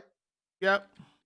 So if we've been functioning as an organization, the military with 2 million under those restrictions and guidelines, why you think law enforcement would take a different approach? Why you think? And plus, they get to stay at home and do the same thing. Well, because we have recruiters. Okay, so active personnel, yeah, we have almost double cops, 1.377 million active, 850 in reserves. So why you think? So that's a because great, we recruit them at 17 and 18. We're not going to recruit cops. We used to recruit cops when they were more mature at 18. In fact, but you're not going to get cops that are just 18 patrolling the streets. And they did. But they do in foreign land. But what did they do in Katrina after Katrina? I mean, that's a good case study. Remember, everything that we do, we have to look back at something at least somewhat similar. Katrina was one. They brought in the National Guard to be the police department because the New Orleans Police Department was decimated. And there was looting and rioting going on and abject poverty. And so the police department was permanently, for like 2 or 3 years, permanently augmented by the New Orleans military police from their National Guard. And it worked out great. They got the city back under control. Pretty soon they let the National Guard demobilize and they built up their police department again. What do? There's so many different answers, and we're not going to answer it here on this 2-hour show. But what we can't do is sit by and let the status quo happen. Every one of those politicians, and I'm talking about anybody who's been in Congress for 10, 12 more years, they should all just resign. I'm talking Nancy Pelosi on the left, and I'm talking Mitch McConnell on the right. I'm talking left and right. Everybody just give up your power and let's start over in our government, because this is nonsense. If Joe Biden really thinks, and if you guys fall for this crap, that he met with a few black leaders yesterday or today and said, oh yeah, well, we're going to change things. That dude's been in power for 50 years. 40 years. Okay? If he hasn't changed it yet, and he is vice president for 8 years under one of the most beloved presidents, President Obama. If they didn't fix it then, why should we give you another chance to fix it? Because besides this incident, really, it's been rather peaceful. Under the Obama administration, there are way more racial uprisings. Baltimore, that's why I don't listen Ferguson, to politicians, because all that. This is the first one. Go ahead. Yeah, that's why I don't listen to him. I don't listen to what Obama wrote a memo. Who gives a shit? He could have did criminal justice reform when he had control of the House. He had control of the Senate, and he was the president. Nobody was stopping him from doing criminal justice reform. He just didn't do it. He thought LGBTQ rights were more important than criminal justice reform. He sure as okay. hell did. That was his prerogative. You have Joe Biden, like you said, been in power for 50 years, has been a senator for over almost 50 years. Now he wants to run for president. And a vice president for 8. But he's making all of these points about different things. Well, if you elect me, sorry, you've been elected. You've had all of these times with senators around, 6 years terms or 4 year terms? Yeah. I can't remember. Senator 6. 2 for the House, 6 for Senate, 4 for presidency. Yeah, so you have a 6-year term. You've been there for 50 years. You guys do the math. You know what I'm saying? You got elected that many times. You had all these opportunities to introduce legislation. But no, what did you do? At You least 8 introduced a times. crime bill. Right. You introduced a crime bill, which is inherently racist. Inherently racist. In fact, mandatory minimum. Inherently racist. all that stuff is stemming right now. Cocaine versus powder cocaine. Inherently racist. Exactly. So don't come to me talking to me about what you're going to do when you become president, because you haven't done anything with the power that you have already. Well, the crime bill is this. The crime bill happened, and this generation grew up under the crime bill. These are the people. Crime bill happened in '94. This is a generation that was born since '94, coming up. Okay, my wife came up in the crime bill. Of course, she grew up in a mostly black area south of Atlanta, and then moved to the suburbs. But Jasper and my wife actually went to the same high school. Okay, you guys are the generation that came up under the overly tough and broad crime bill, authored and introduced by Joe Biden himself and Hillary Clinton, called you super predators, and Bill Clinton. Super predators. Yep. Right. Okay. So, all this is going to have to, Joe Biden is too busy telling those of us who won't vote for him that we aren't black, so he can F off. Okay. Andrew J. Smith, I've seen a lot of officers fired for violating policies and proprieties, as they should. I think it should be more publicized so that the public can see that, yes, they're being held accountable. Unfortunately, like the military, we can't get them all, and it's frustrating, of course. Chris Hainer says, great point, Jasper, about something, he said. He also said, I'd submit that police force restructure overhaul similar to the German Polizei. I don't know. We can't really compare us to other nations' police because we have a constitution, which is way more stronger for the people. Whitley, you are always going to have shit people of all races. Agree. Kareem, you say it's hard to say what's the right thing to do. I want to know, what would you do, though? Do you turn against friends of different races just because it's popular? Or do you go with what's right? Because, what if it's unpopular to do what's right? Andrew, we have recall mobilization protocol at the military. Yeah. It was earlier when you were talking about, I didn't join the military for the pay, Andrew. Exactly. None of us did. Some of us did. I got out of Michigan that way and got health benefits. Amber says, I'll be on the opposite side of the rioters. She's with the protesters, but not the rioters. I'd be there too, because the rioters are not black people that are aggrieved. Okay. Now they might be jumping on the bandwagon and saying, wow, hey, somebody opened up an ATM. I saw him with a hacksaw trying to get into ATMs and stuff. And, those are bad actors. But the people that are inciting the riots are mostly, in my opinion, anarchists and Antifa people there to sow discord, to make our president look bad, and they just want to see upheaval. That's what they want. What you're seeing there is military police and the Metropolitan Police for Washington, D.C. on your screen. We are going to skip over KARE 11's just showing videos now. This is Chopper 4 over New York City protests, and it says, it's Channel 4, NBC4 in New York, to give them proper credit for their video that they are publicizing over YouTube. God forbid we get to that point. Whoever made that comment, God forbid we get to that point. But I truly believe if it ever got to that point, that choice will be made for us. I don't think it'll be a choice that because people are going to have their preconceived notions of who is for who and who is for what. Andrew, call in. Said, Nate, I asked Jasper and Kareem a question earlier. Actually, the dial, and if you want to join in, Andrew, onto the Zoom conferencing, go ahead and do that, and then you could actually be a part of the show. Demetrius, I was a victim of the crime bill, 2 strike over 3 years for white-collar crimes. Brennan says, vote Bernie. Somebody laughed at him, but let me stop there. At least Bernie doesn't have accusations of being a creep like Biden and Trump. Brennan, your party 2 times could have won the election. The only person that even had a chance against Trump, the only reason why Trump won, which thank God, in my opinion, thank God he did, was because your party and their superdelegates chose a horrible candidate, Hillary Clinton, over Bernie. Bernie, as weird and outlandish as his policies are, is a populist, and so is Trump. And he would have taken enough of the populist vote away from Trump to win that election. And then in 2020, he had another chance to win. But here's the problem with Bernie. In 2016, he cowered down and gave Hillary a free pass on the emails. He even said, I think everybody's tired of hearing about the emails, which was a dumbass move. So if he can't even fight for his job in 2016, what makes you think he would have fought for the American people? That's my first problem with him. Then 2020 comes along, And what happens again? President Barack Obama, former President Barack Obama, actually went behind the scenes and lobbied for the Democrat Party to rid themselves of Bernie Sanders and do everything. It came out, he even admitted that he was going behind the scenes to lobby for Joe Biden. You guys have picked the worst candidates to run against President Trump. President Trump could lose this election, it's his to lose, because Biden is such a flawed candidate. If you thought Hillary was bad, Biden is even worse. So, Brendan, I do agree with your politics there. Not your politics on policy, but politics, yes, Bernie doesn't have the accusations, and he could have actually won. But he's not a fighter, man. He's not a fighter. He should have fought the DNC in 2016 and in 2020. Andrew, so I was thinking more something how we have court martials that are judged by the higher brass who can bring swifter justice to its members. They are usually the harsher punishments in civilian courts that would make you think twice about what you do. It's not really true. Court martials are actually...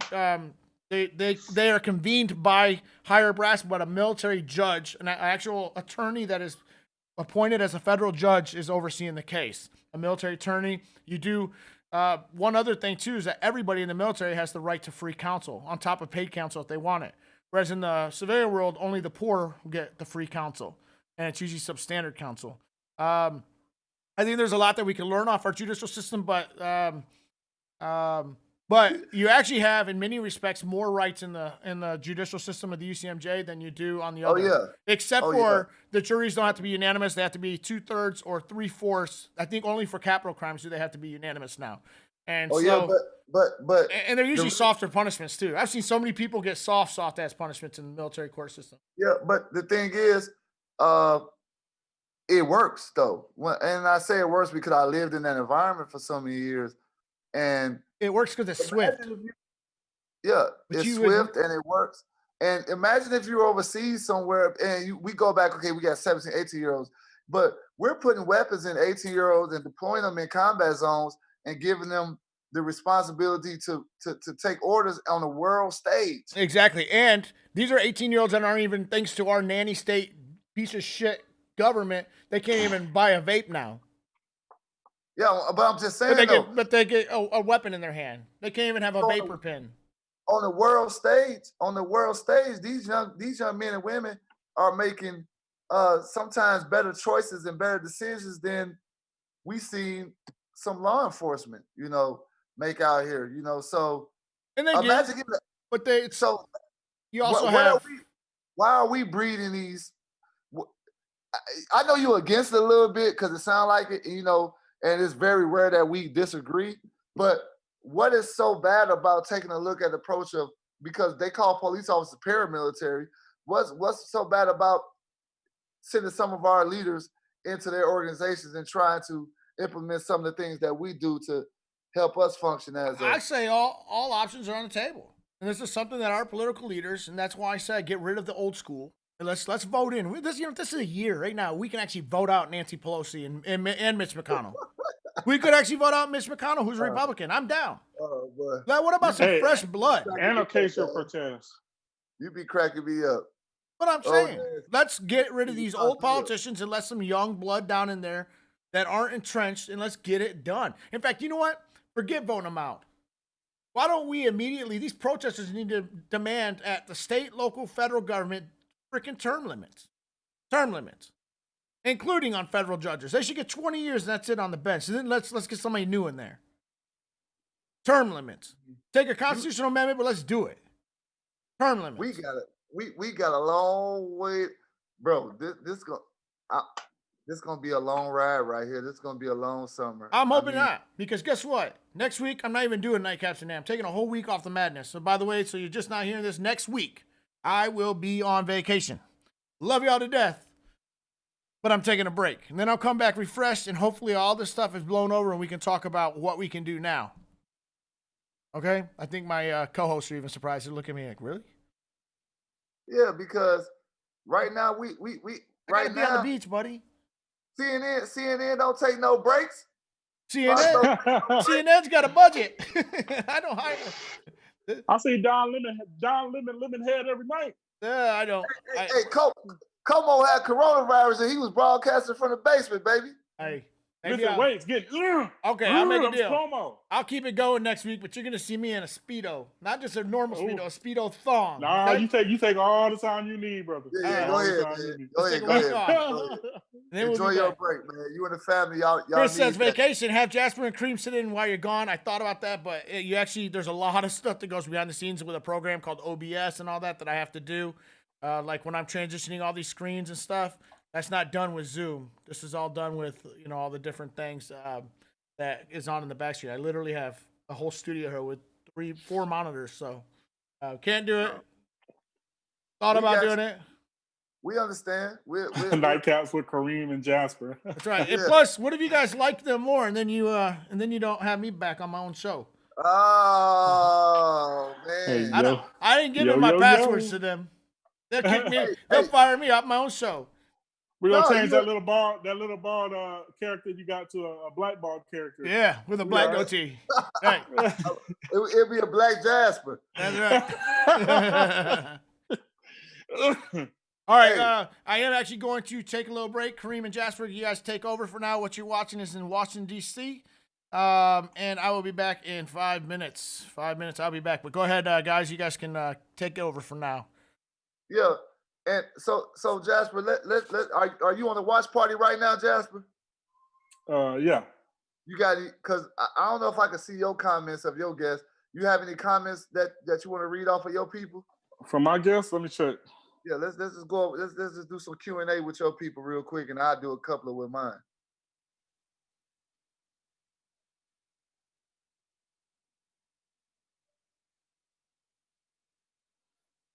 All right. Yeah, nobody commented on mine. I got one pulled up right now. And this shout out. She been commenting all night. Shout out to Patricia Lucas. One of the sisters out there in Chicago who've been caught and supporting the show all night. She said, when they saw what the officer did, cold-hearted on camera, that's anger. What do you expect? They kill a father, a son, a brother, a nephew. So basically, I think she's saying is kind of what one of the callers said earlier is the officer killed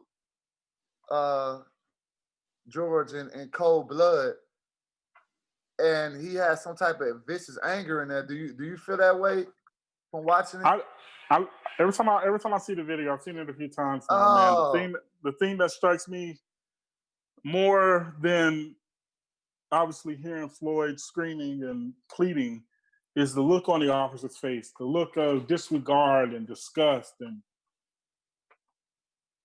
he looked at Floyd as if he was less than human, not worthy of care. The man is screaming, he's calling out for his mother, and you have your bony ass knee on his neck, one of the most vital parts of your human body.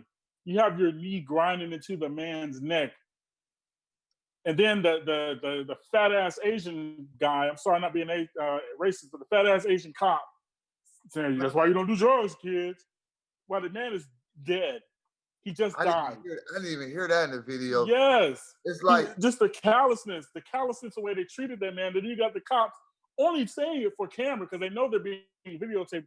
Get up and get in the car. Get up and get in the car. While one man is on his legs, one man is on his back, and one man is on his neck. They're telling him to get up and get in the car. And Floyd is like, I can't breathe. I can't get up.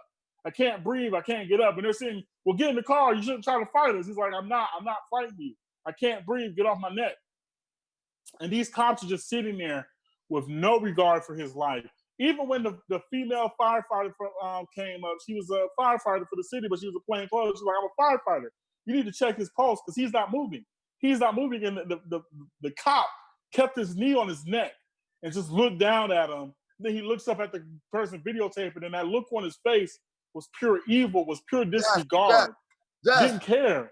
Jasper. So how do I feel? Jasper, come back to me. I'm pissed.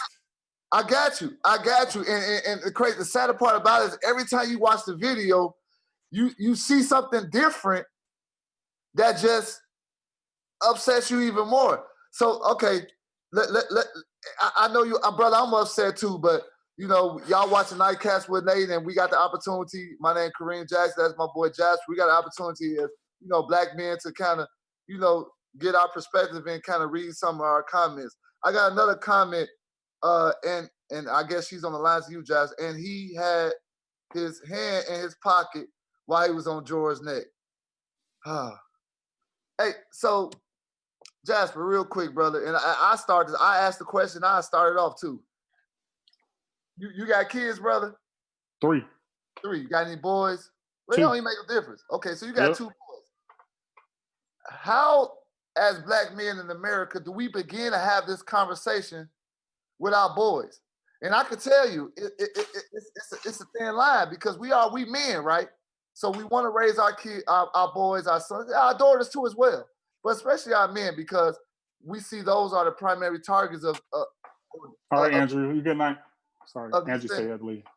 So, you know, do we tell our sons, okay, hey man, you know, if they stop you, pull you over, you say yes sir, no sir, do everything possible to try to. But then at the same time, we have to teach them to stand up for themselves.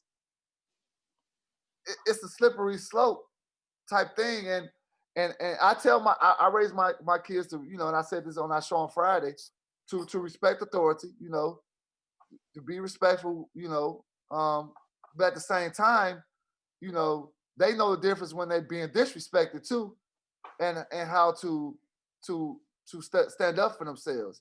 What is your perspective of that, real quick, before we get back to the show? I'll tell my kids, you know, I have a 10, 6-year-old boys. I tell them, like, you know, because my sons, they just love everybody. They don't see color. They're not like that. You know, most of their friends, all of their friends are pretty much white, you know, just where we live. And I tell them, hey, you know, when they see these cases going, they see people, why are they in the street? Why are they yelling, Dad? You know, and I tell them because this man was killed. Or why was he killed? And I tell them, and it doesn't make sense to them. I say, hey, everybody's not going to like you. You know, everybody's not going to be your friend. And sometimes they're not going to like you just because of the color of your skin.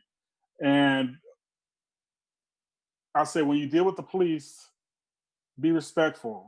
Be respectful to everybody. Be respectful to everybody. Don't be disrespectful. If you're pulled over, it's okay to ask the cop, why were you pulled over? Why was I pulled over, officer?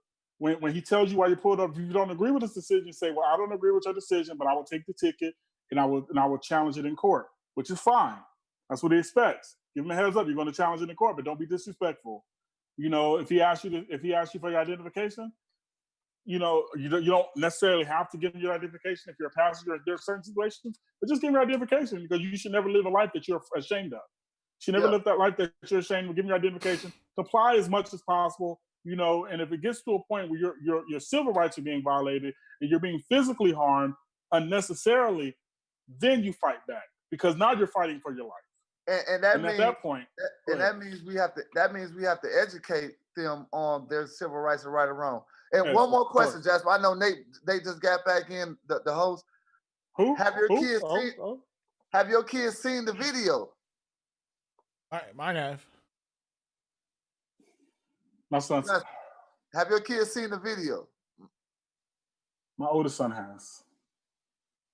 My youngest hasn't. My wife just watched it for the first time yesterday. She's like, I can't watch it, but she's been commenting on what's going on. Like, you need to watch the video because you don't really understand why people are pissed off. And she watched it for the first time yesterday, and she finally understands. Let me jump in real quick. What you're watching now is the protest in Hollywood coming up against the California curfew that's been put into place. And looks like they're all taking a knee, and looks like they're probably not going to comply with this curfew. I think the curfew is at 6:30, and if that is the case, then the curfew comes up in 2 minutes. Now, kind of caught in a little bit. Some people were saying, Kathleen says the video made me physically ill, everything about it. Alan says that's why they call it Clinton News Network. So you guys must have been talking about Fox News, Clinton News Network. Fox News are both owned by billionaires that profit off of nimwits that like to be each other's throat, thinking they know politicians drama. Whitley says that Washington makes me physically sick. No third opinion when you have two. Okay, he's talking about a two-party system. There's no third thing. I think that is a problem, and we might have to reform that through Constitution. Right now, we're in a two-party system because that's how our republic is set up. And in some ways, that's good because we have the Electoral College. That way, New York and California aren't deciding everything for the rest of the country. But on the other side, if you have a parliamentary system like other countries have, then you have to actually build, you have like all these different parties, and they have to build coalitions to form a government. And that's a good thing. Maybe we need things to form a government, That way you have different perspectives. So you might have the center-right party and the far-right party having to come to an agreement in order to form a government. Or maybe the two moderate parties in the middle, center-left and center-right party, would have to come together and form a moderate government, And I think that's what's going to grow from this. But Nate, as we watching this video right here in Hollywood with the curfew, people violating the curfew, why they don't just start arresting them instead of standing there? I think right now they're going to give them the benefit of the doubt. The curfews are put in place not to really exercise the curfew. What it does, it gives the cops the power that if one of them even looks like they're going to get out of line, they've already been committing a crime because they're already past curfew and they can be arrested for that crime. It gives the cops the power to arrest anybody who's still out. I think more if it stayed peaceful, I think that they would just allow them to stay there. But as soon as it starts getting out of hand, then they'll start exercising that right because everybody there is already law breaking. Good thing they ain't got Because to you worry have the about right to coronavirus protest. no more. You have the right to protest. You have the right to peacefully assemble. But if there's a curfew, they can curb that right. So if they don't have a curfew, they can't just arrest you for being there. Whereas if they have a curfew and you're in violation of that curfew, then they have an actual probable reason to arrest you. Does that make sense? Exactly. And this is just a question. If you put a curfew in place, right, and the protesters are standing in front of your face, I don't care if they're media, whoever they are, why you just don't start arresting them and detaining them? Because there's 100 of them and looks like a couple thousand of them, Okay. Looks like they're coming in though. Look there you go. You got the police coming out. Do what? You see the firebombs, or are they gonna start? They're trying to disperse them. Well, but that's the point. So the curfew is just a tactic in order to give the authority to do something about it. Without the curfew in place, they can be out on the streets till 3 a.m. if they want to. And when they put curfews in place, what they're trying to do is empty the streets so only the bad actors are still on the streets. That way you can go in and start arresting. Hey, you know what's strange about these protests is they centralize the police in one location in the city to deal with 200 or 300 protesters, and the rest of the city is unprotected in some purge type of environment. Mm-hmm. And that's where the loot is taking place. It's like that's why they call in the National Guard. That way they have people that can actually work the protests, where cops can actually answer calls too. Looks like they're doing based on this chopper, and I don't know what the protesters know, but it looks like they're boxing them in. So, because the cops are coming from the right of your screen down to the left, and I'm wondering if they're either just putting them in a safer location, or if they're actually have cops that are going to come in from the other way, and then I hope not, because then all hell's going to break loose. And the sad part about it, I don't even think they have a plan. Oh, I'm sure I can't say I'm sure they have a plan because I've seen the last few nights. You're right. I don't think I just switched over to Minneapolis, it looks like. No, Washington, D.C. I'm sorry, that's Washington, D.C. Another beautiful city, by the way. Don't like that these people are climbing these monuments because these monuments have been here since 1700s. You think they're going to fall?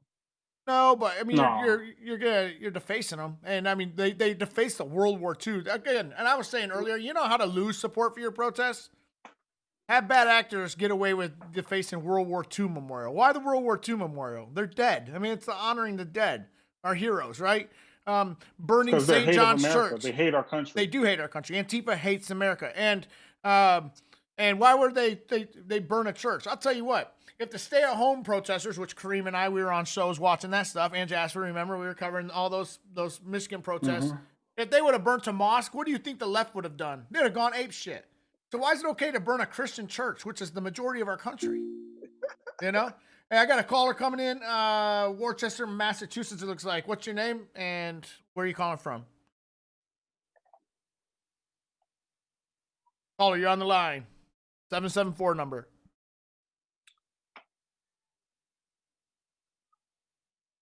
There is a delay, so if you're just not hearing this, you are on the line. So we'll talk. Go ahead, chime in when you got this. Caller, you're on the line. Going once, going twice. Nate, it's Melanie. Oh, okay. Hi. Hi. Who is this? So, Melanie from Oxford, Mass. Hey, how are you? When you were in taking your little break, the gentlemen were talking about raising their boys, and how do they teach them to how do they teach them to stand up for themselves if they get into a situation with police officer? Yep.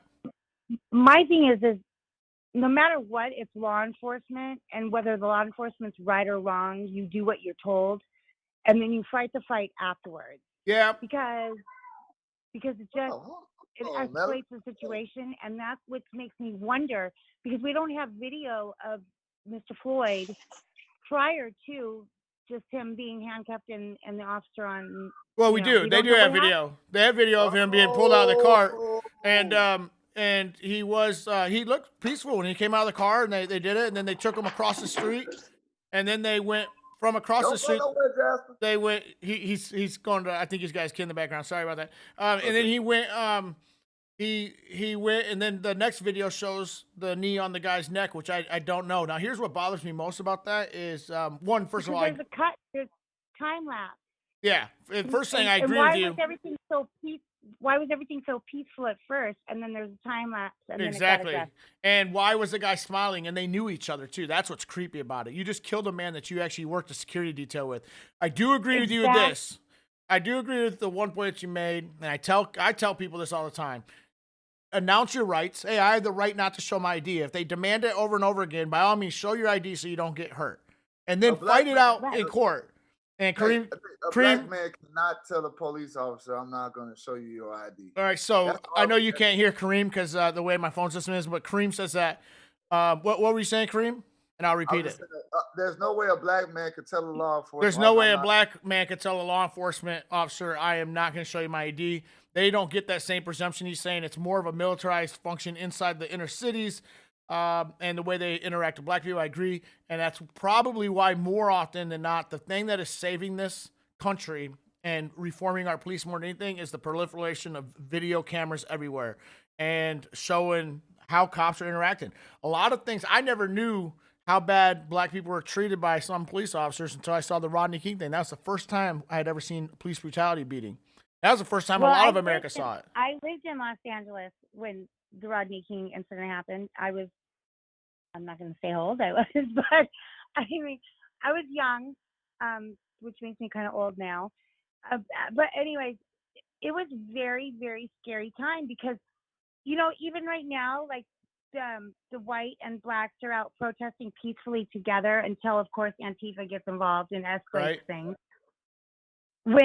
When Rodney King happened, a white person couldn't go out at that time. Oh, Reginald Denny got a brick to his head. You would just get killed. Yeah. You would just get killed. My wife, her mom, my mother-in-law, was in Atlanta, and, they were starting to protest there too. And two black women that worked with her actually had her ride in a car with them home so she could get home safely. Yeah, it's a different time.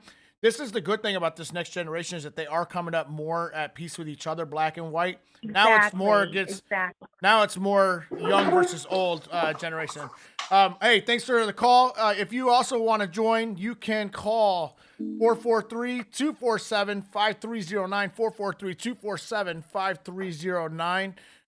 Clayton, why do you keep telling us to stop bringing, this is the third comment I saw you tell us to stop bringing race into it. Why do you have a problem with us talking about race? Who said that? I'm looking at the messages. He did. I was going to ask that too. Yeah, Clayton, if you could, I know you're a few minutes behind us, so he won't, or a minute behind us because of the delay. But yeah, right in there, you can say stop bringing race into it because race is a very integral part of this conversation. Can we dive in on that caller's? Yeah, go ahead. Well, Jasper, you left. So the caller said that I guess she was insinuating that if he had complied with the law enforcement throughout the whole process, he wouldn't be dead right now, or it would have been an easier. No, she was saying that fight your rights. It's what I said before. Fight your rights in court and don't try to exaggerate. That wasn't this situation, but that's what she was saying. As a whole, yeah, I think that's what I think that's what's creating such outrage because a lot of the previous situations, like the Garner and the Mike Brown, those situations, there was some type of struggle, some visible confrontation from both parties. In this situation, all the video footage show is him in handcuffs, complying to the best of his ability. They even got him in the car. He was in the car. He was in the back of the cruiser. At one and time. Then they pulled him out and threw him to the ground. Yeah. Totally agree with what you're saying, but do you understand the point she was trying to make, Kareem? Yeah. So the point she's trying to make is we need a full visual of the entire situation to really, truly see what happened. But the thing is, and I'm not knocking what the caller said. Thank her for calling in and giving her perspective. People don't care what happened. It doesn't matter. Don't care they don't care what transpired from the time he was apprehended to the time he was dead. All they see is the knee on the neck, and that for 8 minutes. Yeah, and that officer during that time had plenty of time to say, okay, this guy is handcuffed. Then there's 4 officers on one guy that's handcuffed. Right. Yeah, 2 with their knees in the back, like Gordy keeps saying on there. He should be charged. Carrie Daniel says, Nate, my daughter is an Army MP. Her battalion flew into Andrews Air Force Base today. Brianna, I can show you multiple studies on .edu websites that show electoral colleges. Oh, Brendan, I'm sorry. Brendan, do not work. Clayton says, stop bringing race into it. That's what he had said. Yes, Clayton, we were talking about you. Why do you keep saying don't bring race into it? Because, first of all, race is an integral part of this. In the Rodney King, it was very much black on white. They were blaming all whites, and that's why Reginald Denley got a thing. If you're looking at this video right now, that crowd is mixed 50-50, white, black, brown, Asian, pretty even mix. And that's right there is there. Looks like Clayton's actually calling in. I think if that's her from him from Grand Rapids. Caller, who is this? Let's hear Clayton. This is Clayton. Hey, Clayton, go ahead. Tell us why you keep saying don't bring race into it. Okay, so honestly, I just think it's not a racial dispute. It's more of a poverty issue. Poverty issue. How so? Because Appalachia has poverty, but they don't get treated that way by the police.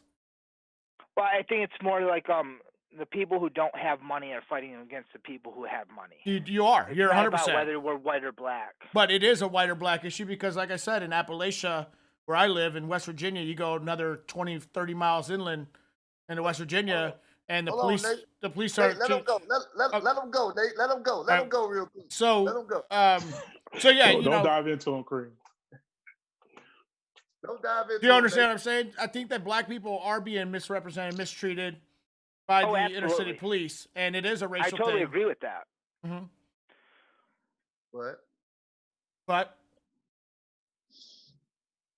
I just don't think we need to keep bringing race into it because it's going to become a racial thing to where we're going to be fighting against each other when we're all trying to stand together. We are standing together, and that was the actual integral part that I brought in. Now you're seeing black and white, brown and green and purple and whatever other race or ethnicity you want to call it are actually all standing together, and 99% of them are peaceful.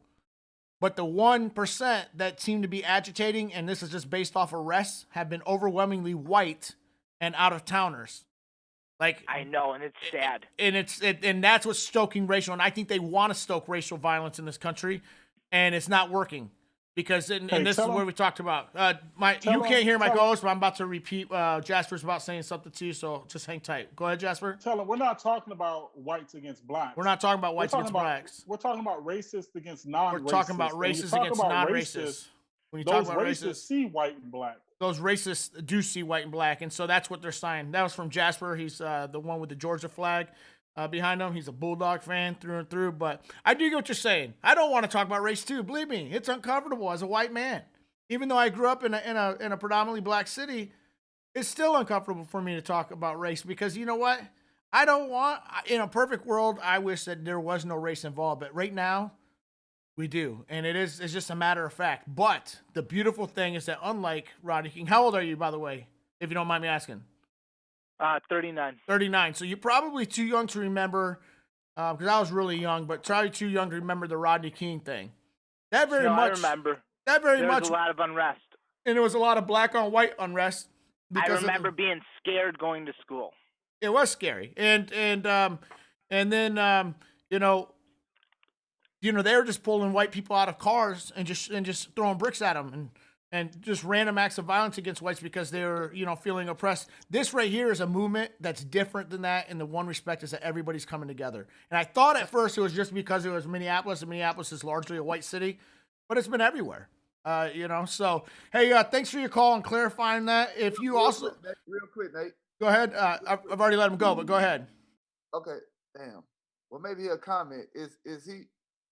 Well, it don't make a difference. I was saying to call it white or black because I remember Rodney King went on, and I grew up in the projects, and it was mostly all black. I wasn't worried about moving around in my community. I was, it was nothing to me. You know what I'm saying? Mm-hmm. As far as the effect of it. But what I did see was that was my first taste of police brutality, and I guess injustices as a young man. I think I was a freshman in high school, I think, when that happened. Yeah. So, and police has reformed a long way. Let me read some of these comments here because they're pretty good. Andrew J. Smith, I think her point was that she tells her kids what to do if they come in contact with officers, state your case basically, but fight the rights in court. I know that's frustrating because you had those rights regardless, but you're going up against a guy who's legally carrying a gun, pepper spray, and whose word more often, even if you're white and you go to court against a cop, most of the time they're going to take the cop's side. That's why everybody loses, white, black, or brown in traffic court. Tammy says it's because of the communities that have been kept down by their community leaders and their mayors and their leaders in the government. They got abortion clinics. They don't do anything to help anybody. They take all the money they get from the government. They line their own pockets and screw their constituents. And, if you ever watched the movie or the show, The Wire, it was based on the Baltimore Police Department. It was actually written by a journalist from the Baltimore Sun, and he changed names and all that. But a lot of this stuff was based on true stories or some sort of a factual thing. And that was a hell of a show. Yeah, and you see, and this is what happened in Detroit with Kwame Kilpatrick. This is what's happened in Baltimore. The last 3 mayors are either indicted or in prison because they do go in these cities, these politicians, and they line their pocket and they tell you, hey, it's not your fault. And they keep giving you free money, free this, free that, replacing the father in the home. And you get addicted to that Democrat government. Tammy says, I grew up poor and I feel like the Democrats lied to our family because I was brought up Democrat, but as an adult, I did my own research and she changed herself. Melanie says, don't get me wrong. His knee on him killed him. However, them knowing each other in detailed security together, whatever it was personal, not a cop in blue or white against black. It was personal. That guy was, I think, an egotistical asshole who's like, I'm a real cop, you're a security guard, and he proved it to him that day and accidentally killed him, and he should go down for murder. There was no reason that guy had a knee on his back. And if there is, they sure as hell haven't shown it yet. What you're looking at is live demonstrations against police brutality in Washington, D.C., largely peaceful. I'm very proud tonight. Everybody seems to be going peaceful. And I just switched over to Hollywood curfew in effect. It looks like it's actually taking effect because there's not a whole lot of people on the streets. I mean, sidewalks are still full, but the streets are open again. Well, you got some idiots that are running across the street right now, but that just looks more like jaywalking.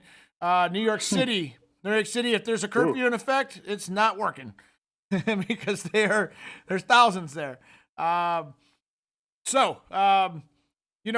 First of all, I want to thank my co-hosts who come on here who are candid with me. I can honestly say I don't know Jasper as well. I met him through my wife. Kareem and I are battle buddies from long ago in the United States Army, so we served together. That's why we have that trust that we could talk like that, like we do with each other, and just be open and candor.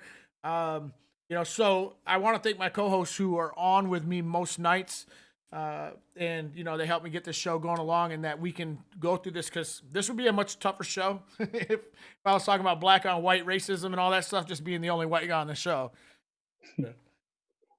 It's tough, man, and I appreciate you for allowing us to have this platform to discuss these issues that we deal with daily, and to be able to express ourselves and kind of relay some of the thoughts and opinions of people that are close to us, that are similar to us, and like-minded. Clayton says he's still listening, by the way. I pray for our country. I hope that we can come to a common ground. My fear is that the country has tapped into something that they enjoy, or it's they tapped into something, and it's going to be hard for us to get out of this. But we're a resilient people, so hopefully we can get out of this, and we will. I honestly think we will. So we are looking. I'm actually going to go to a different video, and this one is actually on Facebook. And we'll see if we can get it into the picture correctly. I'm fine, Melanie. I'm just in a hot garage right now, and I always look like a bulldog, which is why I like the bulldog. So that's the smile. You make me sad. What's really on your mind? Yes, he is. He has that. You know how some women have bitching resting face. He has bulldog resting face, and he's a Georgia Bulldog fan, so it works out well where he lives. I got a comment from somebody. I don't know if you can see it real quick. It's from Joseph Green. He's a soldier. He's out there. Shout out to Joseph Green. He's out there in Alaska right now, and he's stationed there. He says, I'm trying to understand individuals mad at Trump or how Trump could have prevented it. He couldn't have. This is a local thing. This is a local thing that's swelled out into a peaceful, mostly peaceful national thing. And that's a good thing because we need this conversation, not just where it just happened. See, that's the difference here, too. Normally, we have the conversation where it just happened. Ferguson, we had Ferguson riots. Baltimore, we had Baltimore riots. Which I don't agree with any of the riots, but at least it was localized. This right here spread out to 140 different cities, small cities like Winchester, Virginia, and Martinsburg, West Virginia, all the way out to large cities like Washington, D.C., New York City, L.A., everywhere else. That is what's cool. And as long as it stays peaceful, this is a good conversation to have. In fact, we have now donated, especially Kareem and I, if we would have done a show every day this weekend, we'd have been on every single night this weekend talking about this exact same thing. This Thursday night, we have donated extra hours to the show to talk about it, and that's a good thing because it's got us talking as a nation. I'll tell you what, if Andrew was still commenting, I bet you he'd say, hey, I bet you what's going to happen is just like the military. They're going to have some sort of, not a safety stand-down day as we do in the military, but they're going to have some sort of mandatory training and a new conversation and a new mode of policing. And if they're smart, they will get intellectuals. I hate the colleges in most parts because they're very liberal, but they're going to get some of these criminal justice leaders to come in and reform police departments nationwide and have some sort of a standard curriculum to learn how to deal with people of different races and ethnicities. Just like we do in recruiting. When I was in a Hispanic area in California, we had to learn that a lot of decisions are made at the entire family level. Okay, if you honestly, a lot of this, Trump and the Republicans right now are getting a bad rap or have been receiving a lot of blame just the last 2 or 3 years, period. So no matter what they do. No matter exactly. So that's just the liberal media. This is just more.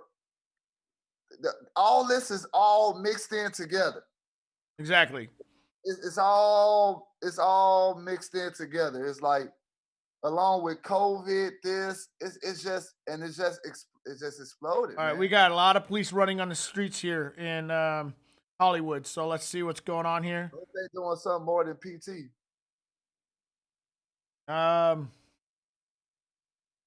Something. They're panning in. The helicopter's panning. Let's see if we can hear if it's just a whirl or quickly. There you go. And the crowd dispersed. Here's some more south of Sunset. All right, we lost the feed there for a minute. There's something was going on there. Let's go back to Minneapolis on the ground here, where officers. Let me switch over.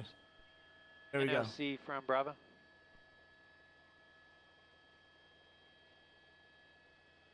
Amber says you have to learn about different cultures in med school, so why not the police? Hey, definitely. It's true. We had to learn in recruiting too. Well, I can tell you, when I was in California, I had to sit down, tio, tia, abuela, abuelo, father. I mean, the whole family made their decision about the kid going to the military. Yeah. You go to some little spoiled rich white kid, he's like, oh, I didn't tell my parents. Hey, I had Chris kids. From Gill on the 450. I had kids that would ship off. And I'm like, no, did you even tell your parents? Like, no. I'm like, Chris, get on the phone and call your parents. Signal is breaking up a little bit, probably mostly due to the camera ball.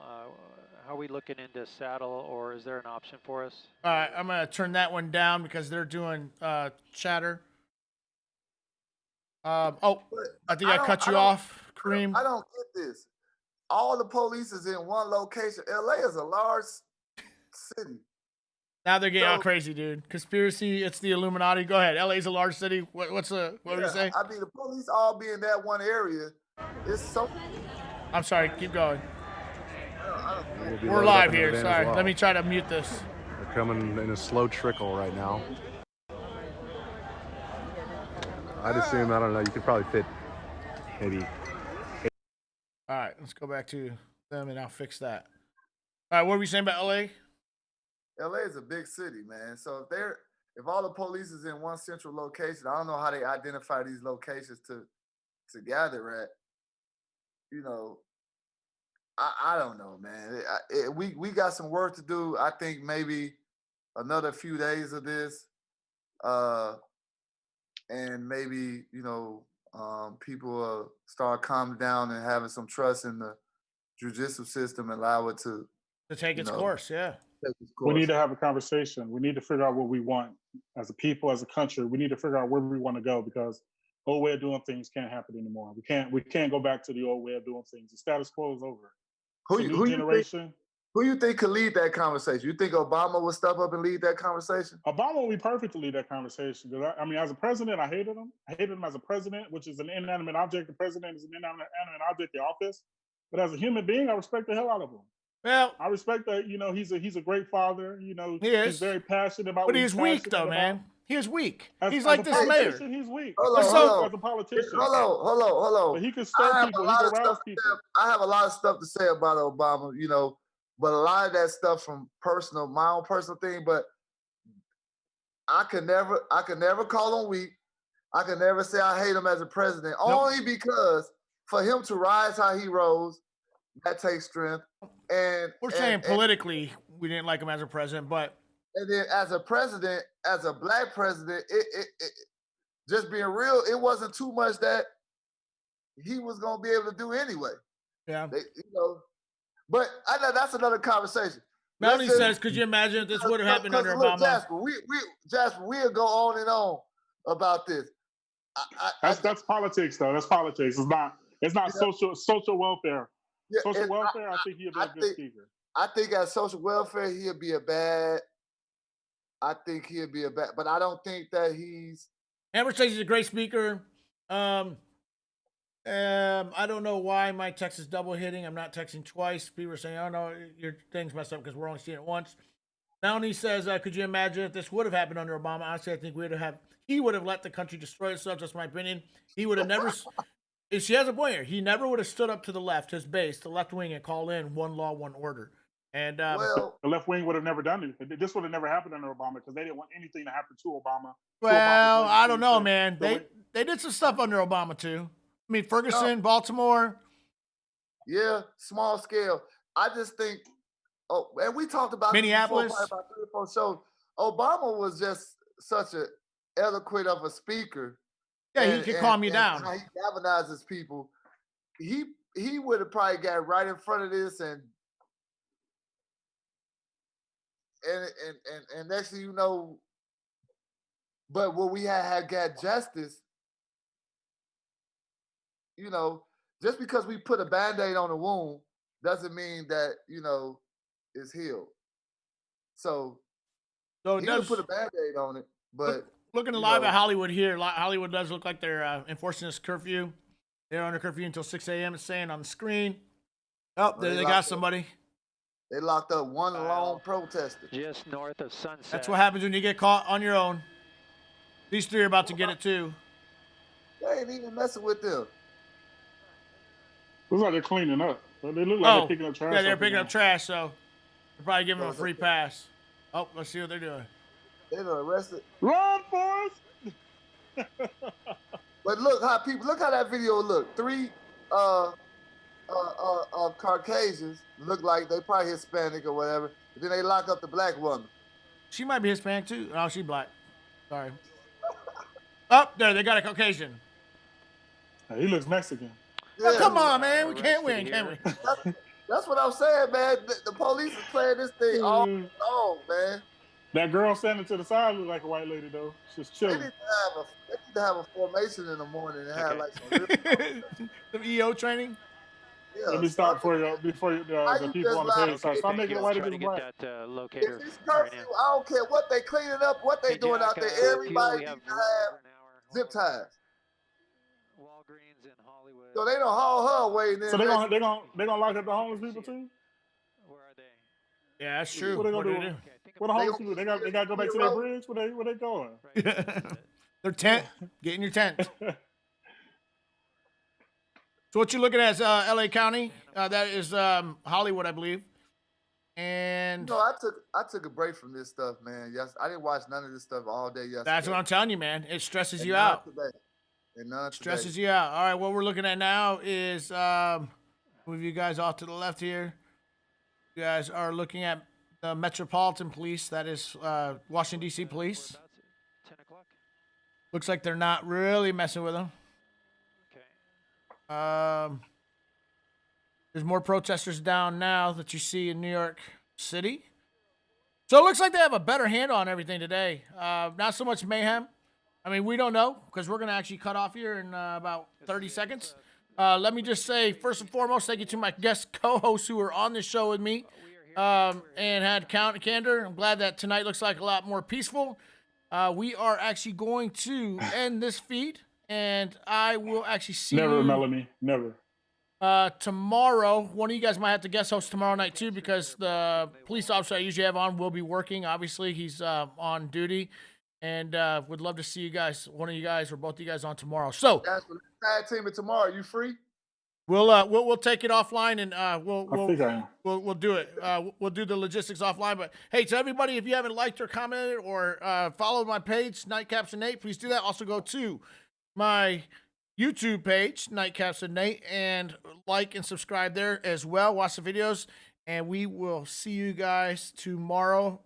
Maybe at 8, depends on how it's going, but 9 latest. Okay, see ya. This has been Nightcaps with Nate. Please join Nate for a nightcap every weeknight at 9 Eastern here on Facebook Live. Peace.